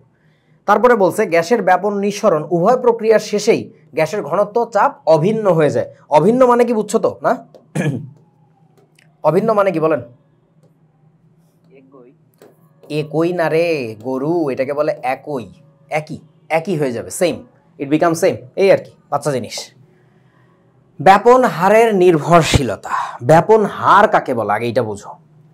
কি মনে হয় ব্যাপন হার? যে কোনো কিছুর হার যখন আমরা বলি, ধরো তোমার উচ্চতা বৃদ্ধির হার, whenever we say about rate, হার, তখন আমরা আসলে কিসের সাপেক্ষে কথা বলি বলো তো?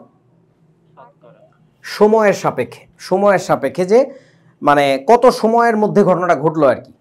ধরো তোমার জ্ঞান বৃদ্ধি পাচ্ছে, তোমার এক বন্ধুরও জ্ঞান বৃদ্ধি পাচ্ছে, কিন্তু আফটার এ সার্টেন টাইম কে বেশি জ্ঞানী হবে? যার জ্ঞান বৃদ্ধির হার বেশি। বোঝো নাই বন্ধু?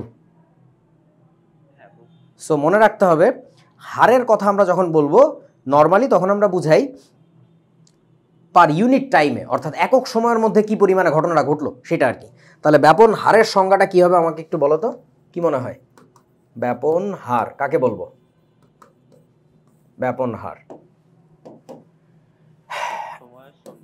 একক সময়ে, সময়ের সঙ্গে বলতে একক সময়, যে ফিজিক্সে তোমরা দেখছো না, ধরো বেগের সংজ্ঞা দিছো যখন, একক সময়ে যে পরিমাণ স্মরণ ঘটে তাকে বেগ বলে। সো একইভাবে ইউনিট টাইমের মধ্যে আমরা হিসাব করব। বলো একক সময়ে যে, বলো যে পরিমাণ, যে বস্তু না, যে পরিমাণ গ্যাস ব্যাপিত হয়। আমরা কিন্তু ব্যাপন বলতে মূলত গ্যাসের ব্যাপন নিয়ে আলোচনা করবো এখন আর কি, ঠিক আছে?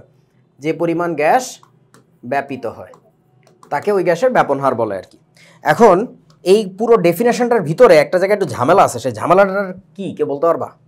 মানে সংজ্ঞাটা আসলে সায়েন্টিফিক হয় নাই, মানে না, আমরা তো আগেই বলে নিলাম আমরা গ্যাস নিয়ে মেইনলি কথা বলবো, কিন্তু এখানে একটা গ্যাঞ্জাম আছে, ডেফিনেশনটা ঠিক সায়েন্টিফিক হয় নাই। এভাবে সায়েন্সের লোকজনরা ডিফাইন করে না কোনো কিছুকে। সায়েন্সের ডেফিনেশন খুবই প্রেসাইজ হয়, খুবই টু দ্য পয়েন্ট হয়, এখানে কোনো সাহিত্যিক কথাবার্তা থাকে না, খুবই লজিক্যাল জিনিসপত্র থাকে। বলো তো গ্যাঞ্জামটা কোথায়?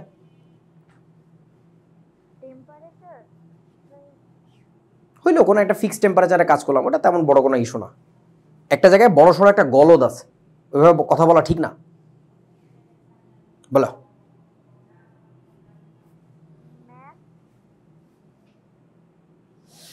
আচ্ছা, এখানে গ্যাঞ্জামটা বলে দেই। গ্যাঞ্জামটা হচ্ছে এই জায়গায় বন্ধু, এই শব্দটাতে পরিমাণ। পরিমাণ মানে তো amount, and you can use any kind of unit for, unit বলতে মানে একটা মেজারমেন্ট প্রসেস ইউজ করতে পারো পরিমাণ মাপার জন্য। আচ্ছা আমাকে একটা কথা বলো তো, ধরো কি দিয়ে দেখাবো, আচ্ছা পাইছি, দাঁড়াও।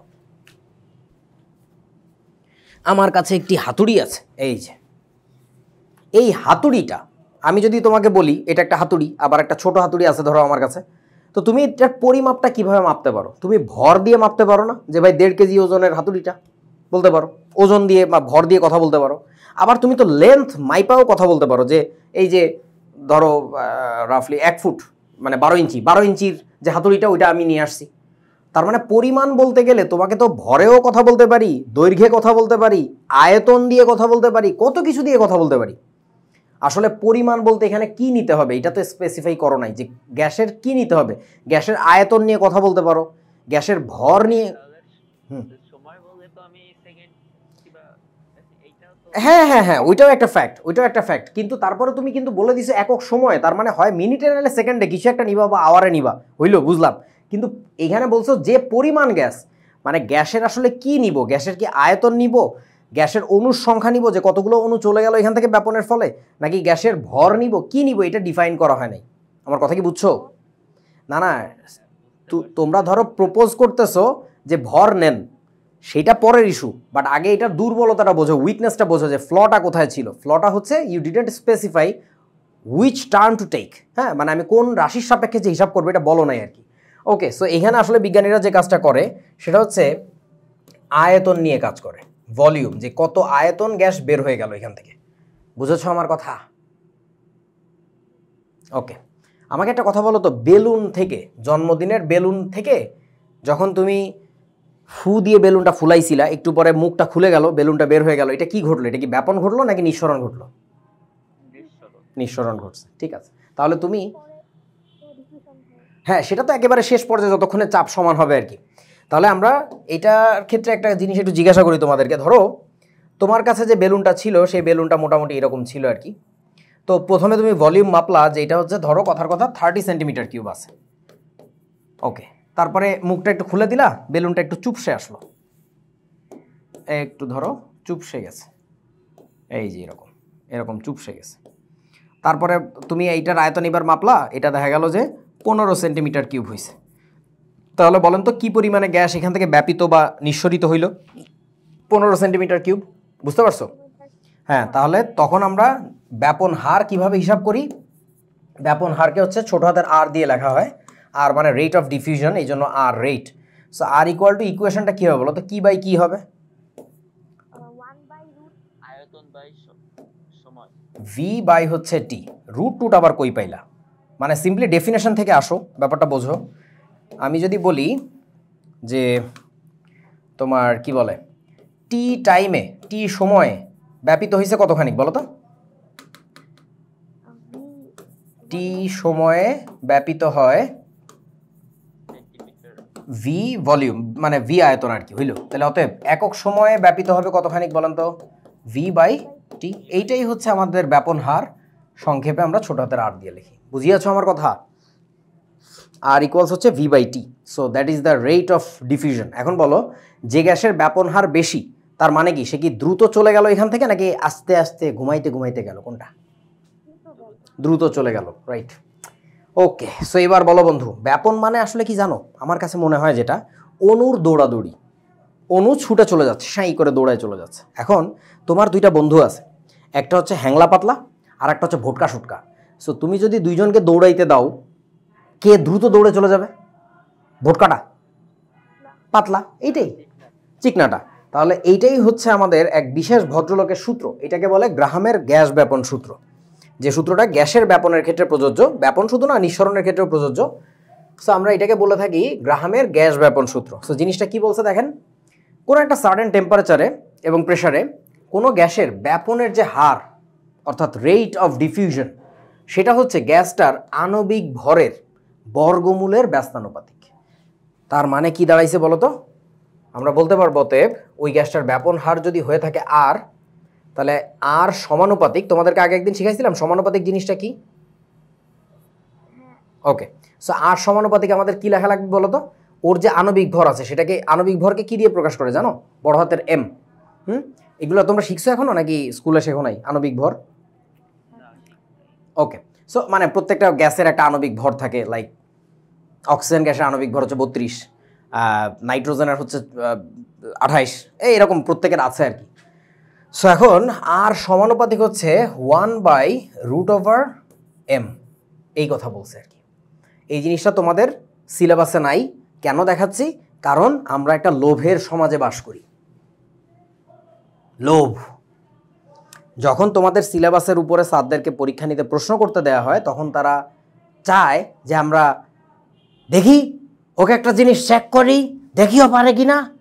এটা আপনি আমার চেক করেন, আপনি আমার সীমানার মধ্যে থেকে করেন। আমার সীমানার বাইরে যা আমাকে পড়ানো হয় নাই, দেখানো হয় নাই, সেটা নিয়ে একটা প্রশ্ন করে বসলেন, আমি পারলাম না, আপনি আমার দিকে তাকায় হাসলেন, হা হা হা হা, ও পারে না, ও পারে না।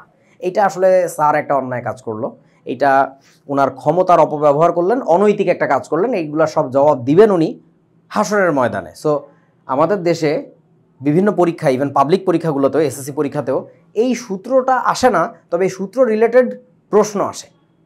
এই জন্য আমাদেরকে এই সূত্রটা এখন শিখাইতে হচ্ছে। আমার কাছে দুঃখ লাগে যে এই সূত্রটাই তো বইয়ের মধ্যে ঢুকাই দিলে পারতো, তাইলেই হইতো, সহজ একটা জিনিস, তাই না? তো এটা না দেওয়ার কারণে গ্যাঞ্জামটা হয়েছে আর কি। যাই হোক, সো এটা বুঝবা তোমরা আরও পরে, যে আণবিক ভর কী জিনিস, কেমনে কাজ করে, জাস্ট আপাতত জেনে রাখো আর কি।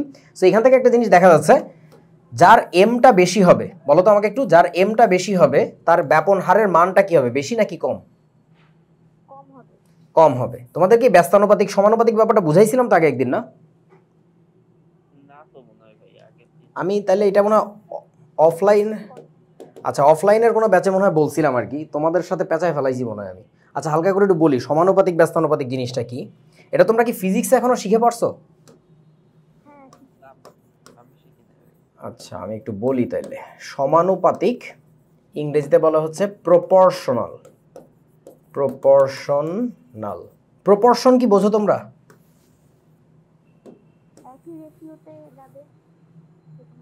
হ্যাঁ, রেশিওটা একই থাকবে। আচ্ছা এবার আর একটা ব্যাপার হচ্ছে ব্যস্তানুপাতিক। আচ্ছা এটাকে বলে হচ্ছে ইংরেজিতে, হ্যাঁ, ইনভার্সলি বানান কি, SELY নাকি নাকি এস? আচ্ছা আমি ইংরেজি বানান একটু কম পারি, ইনভার্সলি বানান ঠিক আছে তো, ইনভার্সলি প্রপোর্শনাল। আচ্ছা আর একটা ব্যাপার আছে, তাহলে এখন ওইটাও একটু শিখে রাখো, সেটাকে বলা হচ্ছে অসমানুপাতিক। অসমানুপাতিক, তাহলে ঘটনাটা কি বন্ধু? ঘটনাটা হইল মজার। দেখো ধরো তোমাদের শ্বেতাবাইকে আমরা বিয়ে দিয়ে দিছি, হ্যাঁ, সে পড়ে না, আমার কাছে কমপ্লেন আসছে ওর আম্মুর কাছ থেকে, বলছে যে তুই যে কি করতেছিস জানি না, বাট ও তো পড়ে না, তুই কি করিস? আমি বললাম যে আমি তাহলে ওকে বিয়ে দিয়েই দিই, পড়ে না যেহেতু। সো ঘটনা হচ্ছে শ্বেতাভের একটা ফোলা হয়েছে, সেই ফোলাটাকে উৎসর কাছে দিয়ে দিছে, উৎস না উৎসব, কি নাম, উৎসবের কাছে দিছে যে তুমি একে লালন পালন করো, আমি চাকরি বাকরি করি তো আমার সময় নেই। ঠিক আছে দেন ভাই। এখন উৎসব ওই বাচ্চাটাকে নিয়ে কিছু গবেষণা করলো। কি গবেষণা? বাচ্চার যতই বয়স বাড়তেছে বাচ্চাটার উচ্চতা বাড়তেছে না দিনে দিনে, তো ওইটা হচ্ছে উৎসব প্রতিদিন রেকর্ড করে রাখে যে কত বছর বয়সে তার উচ্চতা কত। তো দেখা গেল ধরো এরকম একটা ডেটা সেট পাওয়া গেছে, মানে একটা হিসাব পাইছে সে, সেই হিসাবটা ধরো এরকম আর কি। আচ্ছা এইগুলো আছে আর কি। ধরো এটা একটু কপি করে রাখি, আমাদের কাজে লাগবে। এখানে একটা লাগবে, ওই পাশে আর একটা লাগবে। আচ্ছা পরে দেখো, আমাকে একটু বলো, ধরে নেওয়া গেল বয়স বসাচ্ছি আমরা উপরে, বয়স বি দিয়ে লিখলাম, আর এখানে হচ্ছে আমাদের এইচ, এইচ মানে হাইট। বয়স যখন 1 বছর বাচ্চাটার উচ্চতা পাওয়া গেছে 2 ফিট, ধরে নাও আর কি। বয়স যখন 2 বছর বাচ্চাটার উচ্চতা পাওয়া গেছে 4 ফিট। বয়স যখন 3 বছর উচ্চতা বাচ্চাটার পাওয়া গেছে কত বলো তো? 6 ফিট। বোঝা নাই আমার কথা? এরকম যদি দেখা যায় 4 বছর বয়সে, তাহলে উচ্চতা কত হয়ে যাবে? মাশাআল্লাহ 8 ফিট। এখন এরকম যদি সিচুয়েশন হয়ে থাকে, তোমরা কি বুঝতে পারতেছো একই অনুপাতে বড় হচ্ছে? কিভাবে বুঝবো একই অনুপাতে? তুমি এখানে h/b অথবা b/h এর যে রেশিও, এই রেশিও সব জায়গাতে একই। বোঝা নাই আমার কথা? ধরো আমি h/b এর রেশিও বের করে দেখাই। h/b তোমার কোনটা নিতে ইচ্ছা করতেছে? ধরো 3 বছর বয়সেরটা নিলাম, এই যে এটা এই যে এটা দূরো, এটা নিলাম। তাহলে কি লিখবো আমরা? হাইট 6, বয়স হচ্ছে 3, তাহলে রেশিও কত? 2। তোমার মন চাইছে তুমি এটা নিবা, নাও, কোনো সমস্যা নেই। তখন কি আসবে দেখো তো, 8 কত 4 না, তার মানে আসে কত 2। বুঝতে পারছো তো? অনুপাত একই থাকে, এইটাকে আমরা বলি সমান আনুপাতিক, সংক্ষেপে বলে সমানুপাতিক। প্রপোর্শনাল রেশিওটা, প্রপোর্শনটা একই থাকে, একইভাবেই বাড়ে, একইভাবেই কমে, যা হোক একই রেশিওতেই হচ্ছে। দ্যাটস হোয়াট ই কল সমানুপাতিক। সো এখানে আমরা এদেরকে ম্যাথমেটিক্যালি এইভাবে লিখি যে that value of H is proportional to the value of কি বলেন তো? বি। উৎসব বুঝেছো? ধন্যবাদ। এইবার ধরো বন্ধু, অন্য কোনো কিছুর কথা চিন্তা করো। ধরো এরকম, এইদিকে তুমি বয়স বসাইছো, এইদিকে হাইট বসাইছো, কিছু একটার, কিসের বসাবা? বসাইছো কোনো একটা বিলের বাচ্চার বা কিছু। 1 বছর বয়সের সময় তার উচ্চতা ছিল 2 ফিট, ধরো 2 বছর বয়সের সময় তার উচ্চতা হয়েছে হলো 3 ফিট, ধরো 3 বছর বয়সের সময় তার উচ্চতা হয়েছে ধরো হঠাৎ করে কোনো একটা কারণে 3.5 ফিট, বুঝছো? যখন 4 বছর বয়স তখন তার উচ্চতা হয়েছে আবার ধরো 4 ফিট। তুমি এখানে একটু খেয়াল করে দেখো তো, আমাকে একটু বলো তো যে প্রথমবার যে h/b এর রেশিও এটা কত? 2/1 না? 2/1। পরের বারের যে h/b এর রেশিও এটা দেখেন 3/2। এই রেশিওগুলো কি মিলতেছে? তো মেলে না তো। এইখানে যেহেতু রেশিওগুলো এলোমেলো, হ্যাঁ, এগুলো হচ্ছে না, তাহলে আমি একেবারেই ঝামেলা করে ফেলছি, সরি। এইটা আসবে এইখানে, হ্যাঁ হ্যাঁ হ্যাঁ হ্যাঁ হ্যাঁ, এইটা হচ্ছে কিসের এক্সাম্পল? এটা হচ্ছে এইটার এক্সাম্পল, অসমানুপাতিক, মানে রেশিওগুলো সমান হচ্ছে না। বুঝতে পারছো কি? কিন্তু এবার আসো ব্যস্তানুপাতিকের এক্সাম্পলটা বানাই, সরি ভুল হয়ে গেছিল, থ্যাংক ইউ ধরে দেওয়ার জন্য বন্ধু। দেখো ধরো এইদিকে হচ্ছে তোমার বয়স, এইদিকে হচ্ছে হাইট বসাচ্ছে। এইবার তুমি তোমার দাদাজানের উপরে এক্সপেরিমেন্ট করতেছো, কারণ তোমার দাদাজানকে দেখতেছো সে দিনে দিনে ফ্যাকেট হয়ে যাইতেছে, বুঝো নাই? ছোট ছোট থেকে ছোট হয়ে যাইতেছে, মাইক্রোস্কোপিক লেভেলে চলে যাইতেছে। তুমি তোমার দাদার উপর এক্সপেরিমেন্ট করছো যে আমার দাদার বয়স যখন 80 বছর তখন তার উচ্চতা 10 ফিট। যখন তার বয়স ধরে নিলাম, কথার কথা আন্দাজে বানাইতেছি, 160 বছর, তখন তুমি তার উচ্চতা পাইছো কত জানো? ধরো পাইছো 5 ফিট। তার উচ্চতা কমে যাচ্ছে, দেখতে পাচ্ছ? সো এবার আমাদের যেটা করা লাগবে সেটা হচ্ছে, দেখো এখানে যদি রেশিও বাইর করো, সেই রেশিওটা দেখো তো একই আসে নাকি আলাদা আসে বলো তো? এইখানে h/b এর রেশিও বলেন একই নাকি আলাদা? 10/80 মানে কত? 1/8 আসে না? এইখানে দেখো তো, আমরা যদি লিখি 5 হচ্ছে 160, ভাগ করে বলো একই আসে কিনা? বলে না। এই যে দেখো এখানে হচ্ছে 1/8, তাই না? 1/8, আমি জানি না তোমরা ডিসপ্লে দেখতে পাচ্ছ কিনা। এইটা করলে আসে হচ্ছে 0.125, এখানে আসছে কত, সেটা হচ্ছে 5/160 দূর কি হলো 5/160। এখানে রেশিওটা আমার সমান হয় না, আমার ডেটা বসাইতে ভুল হয়েছে। দ্বিগুণ, ওটা যদি দ্বিগুণ করি এটা তো অর্ধেক হওয়ার কথা, দ্বিগুণ তো করছি, মিলে না কেন? আমি কি বসাইছি 5/, আমার তাহলে কি প্রথমবার ভুল হয়েছিল?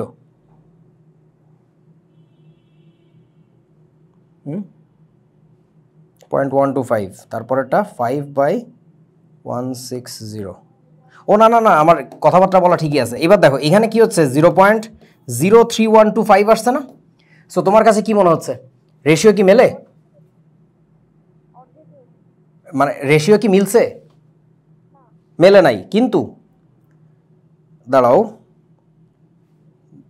ওইভাবে না, এইটার ঘটনাটা যেটা ঘটতেছে সেটা হচ্ছে একজনের মান বাড়লেই, যে বয়সটা যখন বাড়তেছে তখন উচ্চতাটা আমাদের কি হয়ে যাচ্ছে বলো তো, কমে যাচ্ছে না? হ্যাঁ, সো এই জিনিসটাকে আমরা লিখি কিভাবে, এইচ সমানুপাতিক হচ্ছে 1/b। এইটা কেন লেখা হয়, কারণটা হচ্ছে আমরা বুঝাইতে চাই যে একটার মান দেখো যত গুণ হচ্ছে একটার মান তত ভাগের 1 ভাগ হচ্ছে।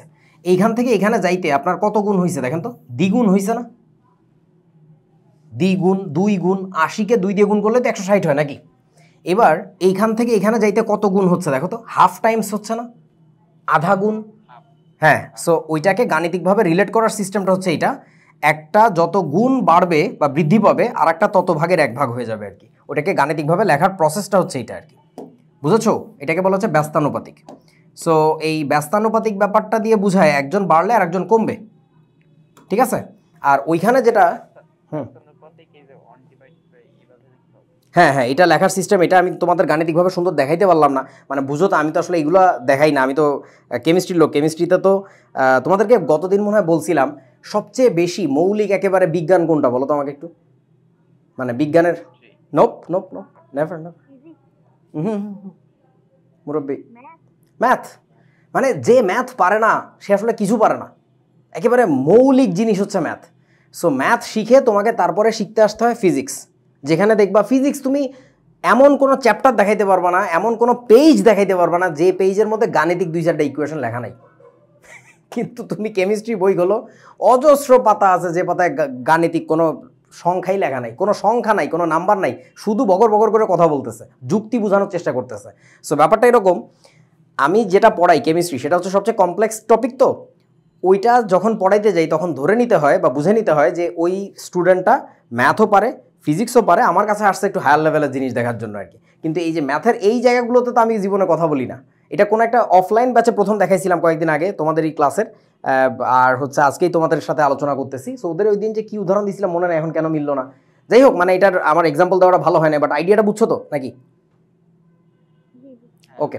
আর এইটাকে আমরা বলি অসমানুপাতিক, মানে এখানে রেশিওটা কোনোভাবেই মিলানো যাবে না, এটা সমানুপাতিকও না, এটা ব্যস্তানুপাতিকও না, এটার মধ্যে কোনো ফিক্সড রেশিও নাই, ঠিক আছে? এই আর কি। সো আশা করি বুঝেছো। তাহলে এখানে কি বলছে আমি আবারও একটু কথাটা মিলায় দেখাই, সেটা হচ্ছে কোনো একটা গ্যাসের ব্যাপন হার ওই গ্যাসের যে আণবিক ভর তার বর্গমূলের সাথে ব্যস্তানুপাতিক, অর্থাৎ আণবিক ভর যত বাড়বে ব্যাপনের হার তত কমবে। এখন একটা প্রশ্ন আসতে পারে, এখানে বর্গমূলটা আপনি কেন দিলেন? এটা আমি আসলে দেই নাই, এইটা যে বিজ্ঞানী গ্রাহাম গবেষণা করছে সে এক্সপেরিমেন্ট করে দেখছে, এখানে আসলে রুট ওভার বসাইলে তারপরে অঙ্কে মেলে, হিসাবে মেলে। ওই যে একটু আগে যেমন আমি দেখো মিলাইতে পারতেছিলাম না, তাই না? ওইটার পিওর ব্যাপারটা হচ্ছে আমি কত ডেটা ধরছি, আর ওইখানে গ্রাহামের ব্যাপারটা হচ্ছে বাস্তবে সে গ্যাসের ক্ষেত্রে কী রিলেশন খুঁজে পাইছে, দ্যাটস ইট। সো সে খুঁজে পাইছে যেটা, যে গ্যাসের আণবিক ভরের বর্গমূলের সাথে ব্যস্তানুপাতিক আর কি। আচ্ছা এবার আসো, যদি আমরা দুইটা গ্যাসের কথা বলি তাহলে প্রথম গ্যাসের ব্যাপন হার নাম দিলাম R1, সেটা সমানুপাতিক কত হবে বলেন তো? 1/√m1, এরকম হবে না?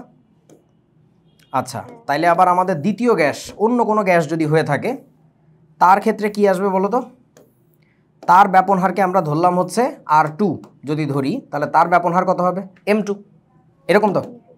আচ্ছা, তাইলে এবার আমাদের এই দুইটাকে যদি রিলেট করার চেষ্টা করি, একটাকে একটা দিয়ে ভাগ করে দিব আমরা, তখন কি পাবো বলো তো? বাম পাশে R1 / R2 পাবো না? ইকুয়াল টু কি আসবে বলেন, রুট ওভার 2 জায়গাতে আছে, সো আমি একবারে একটা বড় করে রুট দিয়ে দিচ্ছি, একটা বড় করে হ্যাঁ, উপরে থাকবে হচ্ছে কোনটা m2, তাই না, m2 বাই হচ্ছে m1, কারণ ইনভার্স রিলেশনশিপে থাকা লাগবে, উল্টাভাবে থাকা লাগবে। r1 উপরে থাকার মানে m1 নিচে থাকা, এই যে r1 উপরে m1 নিচে, ঠিক আছে, আর r2 নিচে, তাহলে m2টা উপরে। দ্যাটস ইট, সহজ জিনিস। সো এখানে একটা ব্যাপার আছে সমানুপাতিক ধ্রুবকের, ওটা নিয়ে আর কথা বললাম না আর কি, ওটা নিয়ে ফিজিক্সের কোনো ভাইয়ের কাছ থেকে হয়তো বা শিখে নিও যে জিনিসটা কি আসলে। আচ্ছা, যেমন ধরো সমানুপাতিক ধ্রুবকের ব্যাপারটা কি, এটাও তো তোমরা দেখছো মনে হয় হালকা করে, নাকি সমানুপাতিক ধ্রুবক জিনিসটা কি? আচ্ছা, আমি একটু বুঝাই হালকা করে। সেটা হচ্ছে যখন সমানুপাতিক দিয়ে কোনো কিছু লিখি আমরা, তখন এর পরের লাইনে লিখতে পারি সমানুপাতিকটাকে তুলে দিয়ে কোনো একটা কনস্ট্যান্ট ধরতে পারি যে একটা বি এর সাথে আছে। মানে ধরো কোনো একটা জিনিস এখানে গুণ করলে ডিরেক্ট সমান হয়ে যায়, মানে এখানে কে এর মানটা তুমি বের করবা কেমনে, তাহলে যে কেটাকে ধরে নিছিলা সেই কেটাকে বের করার নিয়ম হচ্ছে কোনো একটা মোমেন্টের এই যে এইচ বাই বি এর যে ভ্যালু, এইটাকেই বলা হচ্ছে ওই সমীকরণের কনস্ট্যান্ট। বুঝো নাই? বাইর করতে গেলে কোনো একটা মোমেন্টের এইচ বাই বি বসাও, এইচ কত, ধরো আমি এইটা বসাইলাম, তাহলে এইচ কত 8 বাই হচ্ছে 4, তার মানে কত আসে বলেন তো 2। এই কনস্ট্যান্ট ভ্যালুটা যে কোনো মোমেন্টের জন্য খাটবে, ওই জায়গায় যে কোনো মোমেন্টের জন্য খাটবে। ফোর্সে তুমি জানো যে বয়স আজকে 3 বছর, তাহলে বাচ্চাটার হাইট কত, এটা বাইর করতে গেলে কি করবো, এইচ ইকুয়াল টু কনস্ট্যান্টের ভ্যালু ছিল 2 ইন্টু বয়সের মান কত বসাচ্ছ 3, তাহলে এটা বসাইলে তুমি দেখো 6 পাওয়া যাচ্ছে, এই যে 6। বুঝো না এই ব্যাপারটা? কনস্ট্যান্ট। হ্যাঁ, ম্যাথ করানোর চেষ্টা করতেছি, যেটা হচ্ছে না আমার, কারণ আমি ম্যাথের লোক নাই, কথাগুলো বলতে গেলেও তো গুছায় বলতে হয়। আচ্ছা, সো এই যে গ্রাহামের ব্যাপন সূত্রের গাণিতিক রূপ হচ্ছে এটা, r1 by r2 equal to root over m2 by m1। যদিও সাইডে আর একটা ব্যাপার আছে, আমরা পরে বলতেছি। আচ্ছা, এবার একটা কেস চিন্তা করো, সেটা হচ্ছে ধরো এরকম একটা ফাঁপা টিউব আছে, এটা একটা ফাঁপা টিউব, এটার এই মাথায় ধরো আমি একটা তুলা গুজে দিছি, তুলা, আর এই মাথায় আর একটা তুলা গুজে দিছি। এই তুলাতে আছে হচ্ছে হাইড্রোক্লোরিক অ্যাসিড, আর এই মাথায় আছে হচ্ছে অ্যামোনিয়া। এই এক্সাম্পলটা মনে হয় তোমরা বইতেও দেখছো নাকি? সো এখন HCl দিয়ে ভেজানো তুলা যেহেতু, তাহলে এখান থেকে আস্তে আস্তে HCl ব্যাপিত হচ্ছে, ব্যাপিত তো আসলে সব দিকেই হচ্ছে, তাই না, সব দিকে ছড়াচ্ছে।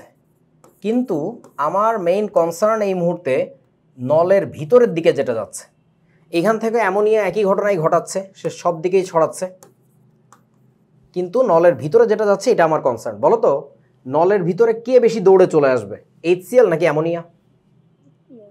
কেন? আচ্ছা, চলো তাহলে এবার ভরের হিসাবটা করেই ফেলি আমরা। তার মানে বুঝতে পারতেছো যে ভরের একটা ক্যালকুলেশন লাগবে এখানে। HCl এর আণবিক ভর হচ্ছে 36.5, আর অ্যামোনিয়ার আণবিক ভর হচ্ছে 17। ছোট্ট বন্ধু। হ্যাঁ, টেনশনের কিছু নাই, আমরা পরবর্তী অধ্যায়ে পারমাণবিক ভর, আণবিক ভর এগুলো শিখবো, তখন সব ক্লিয়ার হয়ে যাবে, এখন জাস্ট একটু শুনে রাখো আর কি।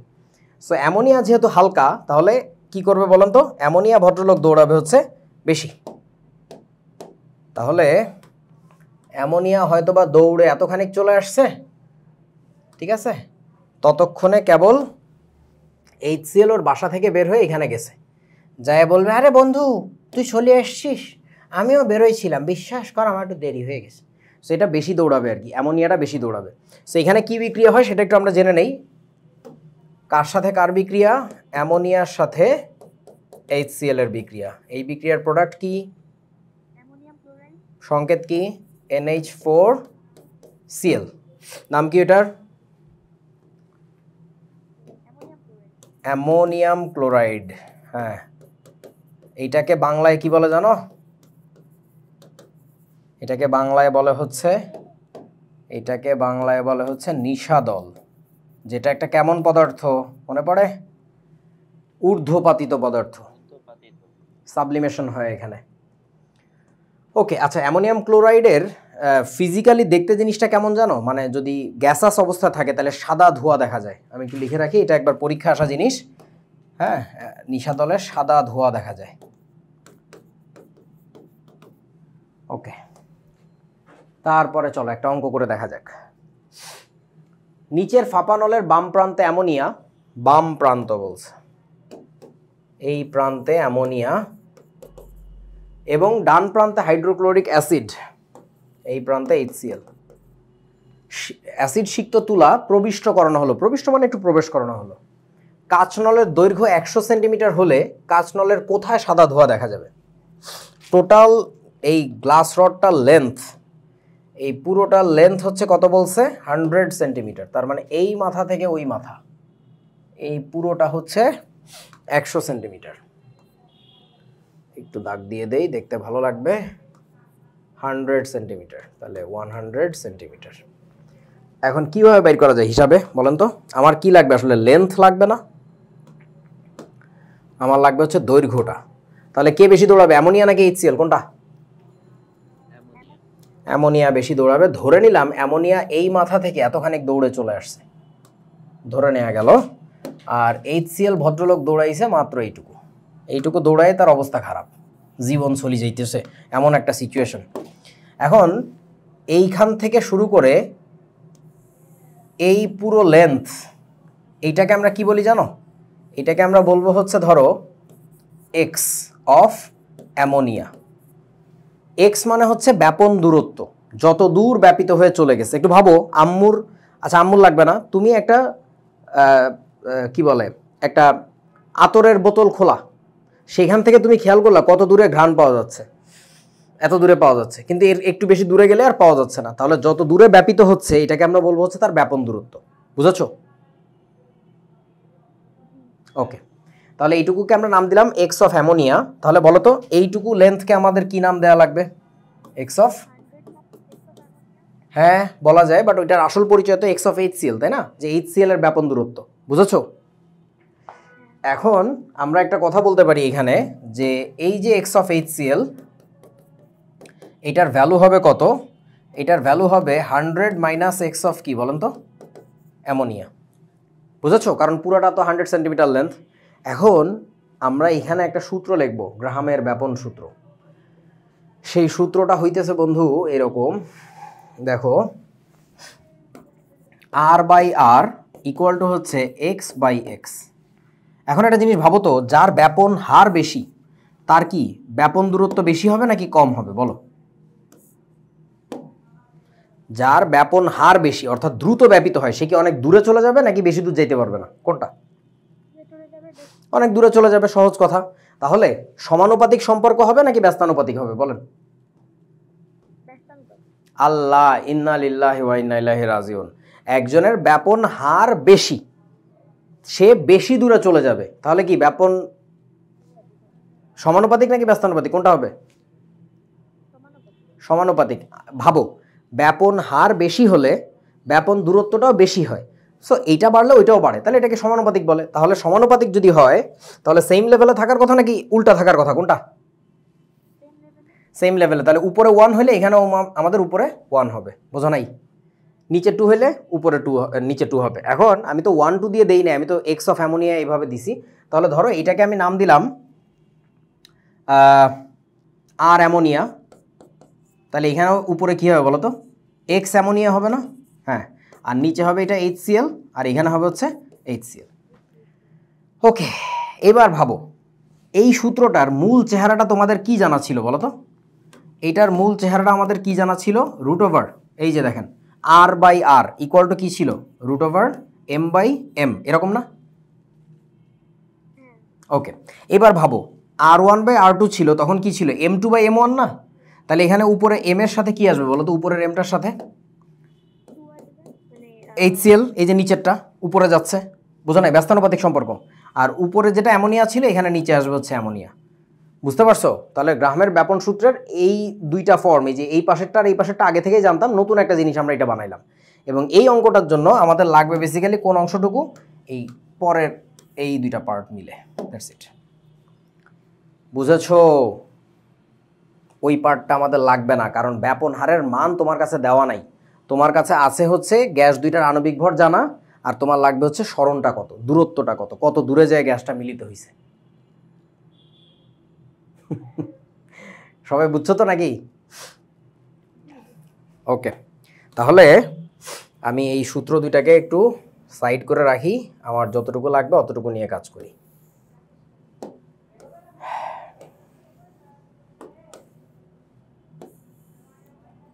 ওকে, মান বসাই চলো। বলো আমাকে এক্স অফ অ্যামোনিয়ার জায়গায় আমি এক্স অফ অ্যামোনিয়া রেখে দিচ্ছি, কিচ্ছু করলাম না। এক্স অফ HCl এর জায়গায় কি লিখবো দেখেন তো, 100 মাইনাস হচ্ছে এক্স অফ অ্যামোনিয়া, ঠিক আছে? Okay, equal to root over M of HCl কত, HCl এর আণবিক ভর কত ছিল 36.5 divided by M of ammonia কত বলো 17। তাহলে এবার ক্যালকুলেশন করে আমাদের এক্স অফ অ্যামোনিয়া বাইর করতে হবে। হাতে ক্যালকুলেটর নাও, সাথে আছে তো? ওকে, প্রথমে এটাকে আরামসে ভাগ করে দাও। 36.5 ডিভাইডেড বাই 17 কত আসে দেখো, 2 পয়েন্ট সামথিং আসবে। ঠিক আছে, ওটাকে আবার রুট করে দাও, রুট ওভার আনসার টিপ দাও, মানে আবার টাইপ করতে যাও না, সিম্পলি রুট আনসার। তাহলে আমাদের বাম পক্ষে কি থাকতেছে, বাম পক্ষে থাকতেছে হচ্ছে X of ammonia divided by 100 minus হচ্ছে এক্স অফ অ্যামোনিয়া থাকলো। তারপরে আমাদের ডান পাশে কি থাকবে কত বলছো, রুট করার পরে 1.46, রুট করার পরে তো না? ওকে, হয়ে গেছে তো। এরপরে পারবো না নিজেরা, ছোট্টবেলার সরল অঙ্ক। 1.46 এর সাথে 100 গুণ করতে হবে, কত আসবে 146, রাইট? তাহলে এখানে আমাদের আসবে 146 মাইনাস কি থাকে 1.46 x of ammonia equal to ওই পাশে যায় কি থাকবে শুধুমাত্র এক্স অফ অ্যামোনিয়া। তারপরে কি হবে আমাদের বলো তো, ওই এক্স অফ অ্যামোনিয়াটাকে বাম পাশে নিয়ে আসো, তাহলে বিয়োগ করা যাবে 1.46 বা এটাকে ওই পাশে নিয়ে যাও, তাহলে কত হবে 2.46 প্লাস হয়ে যাবে। তাহলে ওই পাশে একবারে কি থাকবে বলো তো, ওইখানে থাকবে হচ্ছে আমাদের 2.46 x of ammonia equal to কত 146। তাহলে ওই 146কে এটা দিয়ে ভাগ করে দাও, দেখো এক্স অফ অ্যামোনিয়া কত আসে।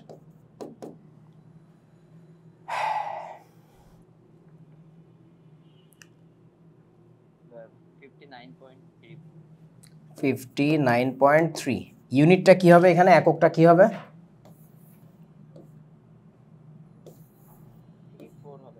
আচ্ছা আচ্ছা 34। ওকে, বলো ইউনিটটা কি হবে, এককটা কি হবে এখানে? এক্স মানে কি দূরত্ব ছিল না, সো আমাদের দূরত্বটা না সেন্টিমিটার ইউনিটে থাকবে, তাহলে এটা হচ্ছে এত সেন্টিমিটার আনসার। এবং দেখো তো আমাদের লজিক্যালি মেলে কিনা, এক্স অফ অ্যামোনিয়া হচ্ছে 59 মানে অলমোস্ট 60 সেন্টিমিটার, রাইট? সো এটার মিড পয়েন্ট কততে, মিড পয়েন্ট 50 সেন্টিমিটারে না, মানে পুরো টিউবটার মিড পয়েন্ট কত 50 সেন্টিমিটার বরাবর, কারণ 100 সেন্টিমিটার টোটাল লেন্থ ছিল। সো মিড পয়েন্টের চেয়েও ডানে সরে গেছে, অর্থাৎ এক্স অফ অ্যামোনিয়ার ভ্যালুটা ওটা কি হইল, এক্স অফ অ্যামোনিয়ার ভ্যালুটা এক্স অফ HCl এর চেয়ে বেশি। তোমরা কি বুঝছো আমার কথাটা? এই প্রশ্নগুলো অনেক সময় এইভাবে করে যে মানে ব্যাপনের এই বিষয়টি কিভাবে তার আণবিক ভরের সাথে সম্পর্কিত এটা দেখাও। সো তুমি এই হিসাবটুকু করে দেখাবা, করে দেখানোর পরে তুমি বলবা যে এখানে x of ammonia is greater than x of HCl, অর্থাৎ যার আণবিক ভর বেশি ছিল সে হচ্ছে কম দৌড়াইছে, যার আণবিক ভর কম সে হচ্ছে বেশি দৌড়াইছে। That's it, that's the explanation. তো এইটা করার ক্ষেত্রে এই যে সূত্রটা তুমি লিখছো সেই সূত্রের কোনো ব্যাখ্যা নাই, যে এই সূত্র তুমি কোথায় পাইছো উত্তরে বলে দিবা আমি স্বপ্নে পেয়েছি, স্বপ্নে পাওয়া মহৌষধ সূত্র। তোমাদের বইতে এটার কোনো আলোচনা নাই, বাট এই রিলেটেড প্রশ্ন আসে পরীক্ষায়। কি হাস্যকর একটা দেশ। আচ্ছা, কিছু প্রশ্ন সলভ করি চলো। তাপ প্রয়োগে ব্যাপন হার বৃদ্ধির কারণ কোনটি? এটা বড় ক্লাসের একটা প্রশ্ন। বলো তো, আমি যদি তাপ দিই তাহলে কি ব্যাপন বাড়বে নাকি কমবে? বাড়বে, কারণ তাপ দিলে আমার কণাগুলোর গতিশক্তি বাড়ে, গতিশক্তি বাড়ার মানে ব্রাউনিয়ান মোশন বাড়ছে, তার মানে আরো বেশি ব্যাপিত হবে। আচ্ছা বলো এবার, তাপ প্রয়োগের ফলে ব্যাপন হার বৃদ্ধির কারণ কোনটা? সাবাস। কোনটি স্বতঃস্ফূর্ত প্রক্রিয়া, স্পন্টেনিয়াস? ব্যাপন, নিঃসরণ? ইয়েস, ব্যাপন। তারপরে বস্তুর ভর বৃদ্ধি করলে ব্যাপনের হার কিরকম হয়? কমে যাবে। কথাটা ভুল যদিও, মানে বস্তুর ভর বলাটা ঠিক না, বস্তুর আণবিক ভর আর কি। গাধারা প্রশ্ন করছে। নিচের কোনটির ব্যাপন সময় অপেক্ষাকৃত বেশি? প্রশ্নগুলো তোমরা হয়তো এখন পারবা না, এটা দেখো বোর্ডে আসা প্রশ্ন, কারণ হচ্ছে তোমাদেরকে আণবিক ভর জানা লাগবে, আণবিক ভর না জানলে তো পারবা না, তাই না? সো এখন আসলে এগুলো, হ্যাঁ আচ্ছা, কার্বন ডাইঅক্সাইড তো লেখেই নেই এখানে, সিও মানে কার্বন মনোঅক্সাইড, হ্যাঁ ও সালফার ডাইঅক্সাইড, সালফার ডাইঅক্সাইড আণবিক ভর হচ্ছে 64, ক্লোরিনের হচ্ছে 71.5। মানে এগুলো তোমাদের এখন মুখস্থ করতে আমি বলতেছি না, এগুলো মনে রাখার সহজ পদ্ধতি আছে আর কি। হ্যাঁ, সালফার ডাইঅক্সাইড হচ্ছে 64 আণবিক ভর, C2H6, 12 দুগুণে 24, 24 হচ্ছে 30, এটা হবে হচ্ছে 30।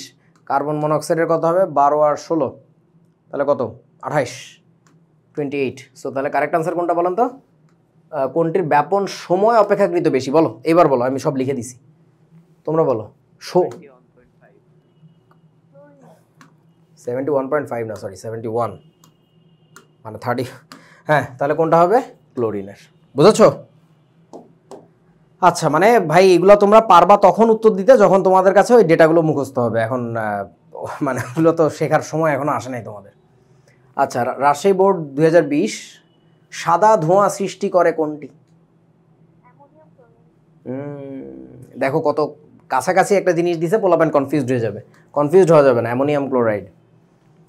আচ্ছা, তারপরে সকল বোর্ড 2018 প্রশ্ন, এই প্রশ্ন তোমরা এখন পারবা না, এটা জাস্ট দেখা রাখতেছি যে কোন একটা স্পেসিফিক চ্যাপ্টার পড়ছো, তাতেও এমন হইতে পারে যে তুমি এটা সব প্রশ্নের আনসার পারবা না, কারণ এই বিক্রিয়াগুলো যদি না পারো তাহলে তুমি এই কোশ্চেন আনসার দিতে পারবা না। তার মানে হচ্ছে এগুলোকে আমরা বলি মাল্টিপল চ্যাপ্টার রিলেটেড কোয়েশ্চেন। আমার কথা কি বুঝছো? ওই চ্যাপ্টারগুলো পড়ে না আসলে তুমি এই চ্যাপ্টারের প্রশ্ন সলভ করতে পারতেছো না, একটার সাথে একটা রিলেটেড আর কি। আচ্ছা, সো এই প্রশ্ন পারার জন্য এখানে যেটা হবে হচ্ছে কপার সালফেট আর হচ্ছে তোমার সালফার ডাইঅক্সাইড গ্যাস হয়, হ্যাঁ। আচ্ছা, তারপরে এখানে হচ্ছে তোমার, মানে আমি পুরো বিক্রিয়া লিখতেছি না, জাস্ট গ্যাস যেগুলো আর কি। এইখানে হচ্ছে লঘু সালফিউরিক অ্যাসিড, তারপর হচ্ছে জিঙ্ক সালফেট হবে, আর হচ্ছে হাইড্রোজেন গ্যাস হবে, ক্যালসিয়াম কার্বনেট গাঢ় HCl, calcium chloride, carbon dioxide, আর হচ্ছে পানি, সালফার ডাইঅক্সাইডের অক্সিজেন হচ্ছে সালফার ট্রাইঅক্সাইড। সো এখন এখানে তোমার মানে শুধু শুনে রাখো যে কেমনে করা লাগবে, এখন তোমার পারা লাগবে না আর কি এটা। সো এইখানকার গ্যাস কি দুইটাই? কপার সালফেট কি গ্যাসীয় জানো? এটা কিন্তু গ্যাসীয় না। কপার সালফেট কি জানো? তোমাদের ওই যে স্কুল ড্রেসের জামায় আম্মুরা নীল দিয়ে দেয় না, ওই নীলটা হচ্ছে এই কপার সালফেট। সো এটা তো আর গ্যাস না, গ্যাস হচ্ছে কোনটা? এইটা গ্যাস। এখানে গ্যাস হচ্ছে হাইড্রোজেন গ্যাস, এখানে গ্যাস হচ্ছে কার্বন ডাইঅক্সাইডটা গ্যাস, আর এখানকার গ্যাস হচ্ছে সালফার ট্রাইঅক্সাইড। তারপরে কি করা লাগবে? প্রত্যেকের আণবিক ভর জানা লাগবে। বুঝি নাই?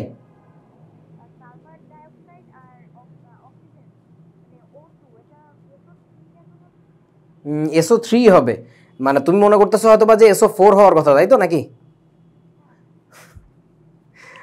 দেখাবো, সমস্যা নাই, কেমিক্যাল রিয়াকশন যখন দেখবো তখন দেখবো আর কি। আচ্ছা, সো এখন ঘটনা হচ্ছে সো এই আমি তোমাদেরকে এইটা পারাইতে চাচ্ছি না, আমি জাস্ট বলতে চাচ্ছি যে এই অধ্যায়ের সব প্রশ্ন যে তোমার পড়া হয়ে গেছে তা ভাবা যাবে না। এই অধ্যায়েরই প্রশ্ন সলভ করতে গেলে তোমাকে এখনও আরও অনেক অধ্যায়ের কনসেপ্ট গ্যাদার করা লাগবে। এবং এই ঘটনাটা শুধু যে এইখানকার তা না, এটা যে কোনো জায়গার একই কথা সত্য, যে একটার সাথে একটা রিলেটেড থাকে। বুঝিয়াছো কি আমার কথা? ওকে, মানে আমি বলতেছি কেন, তোমার দেখা গেল তুমি বড় ক্লাসের একটা নোট খুললা, হ্যাঁ, টেস্ট পেপার যেটাকে বলে বা কিছু একটা, তুমি দেখলা টেস্ট পেপার সলভ করতে যা পারতেছো না, কেন পারতেছি না? তার মানে মনে আমাকে ঠিকমতো পড়ায় নেই, তা না, আসলে ওইটার সাথে রিলেটেড এখনও অন্যান্য চ্যাপ্টার আছে, সেগুলো পড়লে তারপরে এইগুলো সব পারা যাবে। আচ্ছা, কোনটির ব্যাপন হার সবচেয়ে কম? আমি তোমাদেরকে জাস্ট ভর লিখে দিচ্ছি, এটা হচ্ছে 28, এটা হচ্ছে 64, এটা হচ্ছে 32, 33, 34, 34, আর এটা হচ্ছে 44। বলো এবার আনসার দাও। ব্যাপন হার সবচেয়ে কম, যে সবচেয়ে ভারী হবে তার ব্যাপন হার কি সবচেয়ে কম হবে না? তাহলে সবচেয়ে ভারী কে এখানে? Sulphur dioxide. বুঝেছো উৎসব? ওকে, তারপরে এই যে এগুলো তোমাদের এখন পারার কথা না আর কি। তারপরে দেখি হাইড্রোজেন, হিলিয়াম, নাইট্রোজেন, অক্সিজেন। আমি একটু তোমাদেরকে জাস্ট ভরগুলো লিখে দিই। হাইড্রোজেনের হচ্ছে 2, হিলিয়ামের হচ্ছে 4, নাইট্রোজেনের কত বলছিলাম একটু আগে 28, কার্বন ডাইঅক্সাইডের হচ্ছে 44। এবার তোমরা উত্তর দাও। হাইড্রোজেনের ব্যাপন হার সবচেয়ে বেশি, কথা কি সত্য না মিথ্যা? আচ্ছা, 2 নাম্বার কি বলছে? কার্বন ডাইঅক্সাইডের ব্যাপন হার সবচেয়ে কম। হ্যাঁ, কথা তো সত্য। হিলিয়ামের ব্যাপন হার সবচেয়ে বেশি, ভুল কথা। তাহলে কারেক্ট আনসার হচ্ছে 1 ও 2। তার মানে দেখছো এই ভরগুলো জানলে তুমি এগুলো আনসার করতে পারো, ভরগুলো না জানলে এগুলো পারা যাবে না। দিনাজপুর বোর্ড 2023, নিচের কোনটির নিঃসরণের হার বেশি? ওই ব্যাপনের হার বেশি মানে নিঃসরণের হার বেশি। তাহলে পানির হচ্ছে 18, কার্বন ডাইঅক্সাইড হচ্ছে 44, অ্যামোনিয়া হচ্ছে 17, মিথেনের হচ্ছে 16। বলেন উত্তর দেন। কি বলছে? নিঃসরণের হার বেশি। হ্যাঁ, মিথেনের সবচেয়ে বেশি। তাহার পরে লিখিত প্রশ্ন। ওরে বাবা, উপরের প্রশ্নটা দেখো কতবার বোর্ডে আসছে। Jessore board 22, Barishal board 22, Rajshahi board 22, Chattogram board 20। সর্বনাশ। কি বলেছে? অ্যামোনিয়া ও ইথেন গ্যাসের মধ্যে কোনটির ব্যাপন হার বেশি ব্যাখ্যা করো। সিম্পলি ব্যাখ্যা জানতে চাইছে। ব্যাখ্যায় কি বলবো? যে আণবিক ভরের কথা বলে দিবা, শেষ। তো আমি এখন তোমাদের জাস্ট আণবিক ভর লিখে দিচ্ছি। অ্যামোনিয়ার আণবিক ভর কত বলছিলাম, মনে আছে কারোর? 17। C2H4 কত হবে? 12 দুগুণে 24 আর 4 হচ্ছে 28, 28। বলেন কোনটার ব্যাপন হার বেশি হবে? অ্যামোনিয়ার বেশি হবে। আচ্ছা, তারপরে কি বলছে? এই যে দেখো, তোমাদের কার জানি প্রশ্ন ছিল, KMnO4 কঠিন হলেও এর ব্যাপন সম্ভব উক্তিটি বিশ্লেষণ করো।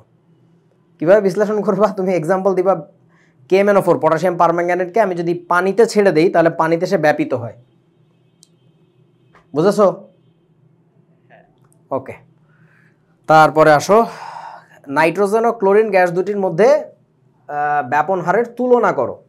তুলনা করতে গেলে কি করবা? এই যে দেখো কিভাবে করা লাগবে এটা। দিনাজপুর বোর্ড 2023-এর প্রশ্ন। ব্যাপন হার R/R equal to root over কী লিখবো বলেন তো? M/M। এখন আমি যদি উপরে লিখে থাকি R(N2), তাহলে নিচে লিখলাম কি? R(Cl2). এবার বলো M কোনটা হবে উপরে, N2 নাকি Cl2? Cl2, আর নিচে হবে N2। লেখা ঠিক আছে আমার? ওকে। এবার বলো এদের আণবিক ভরগুলো আমি বসাই দিচ্ছি। রুট ওভার ক্লোরিনের আণবিক ভর হচ্ছে 71 ডিভাইডেড বাই নাইট্রোজেনেরটা হচ্ছে 28। একটু ভাগ করে দেখো তো কত আসে এটা।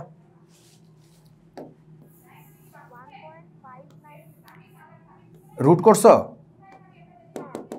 আচ্ছা, তাহলে R(N2) ডিভাইডেড বাই R(Cl2) কত বললা? 1.592। আচ্ছা, আর লাগবে না 592। তার মানে কি দেখো তো, আমি কি এর পরের লাইনে লিখতে পারি? যে R(N2) is equals to 1.592 into R(Cl2). এটা কি বলা যায়? তার মানে আমি এখন বলতে চাচ্ছি, দেখো আমি এখান থেকে বলতে চাচ্ছি নাইট্রোজেনের ব্যাপন হার হলো ইকুয়াল টু, মানে কি হলো, হ্যাঁ ডেফিনেটলি বেশি।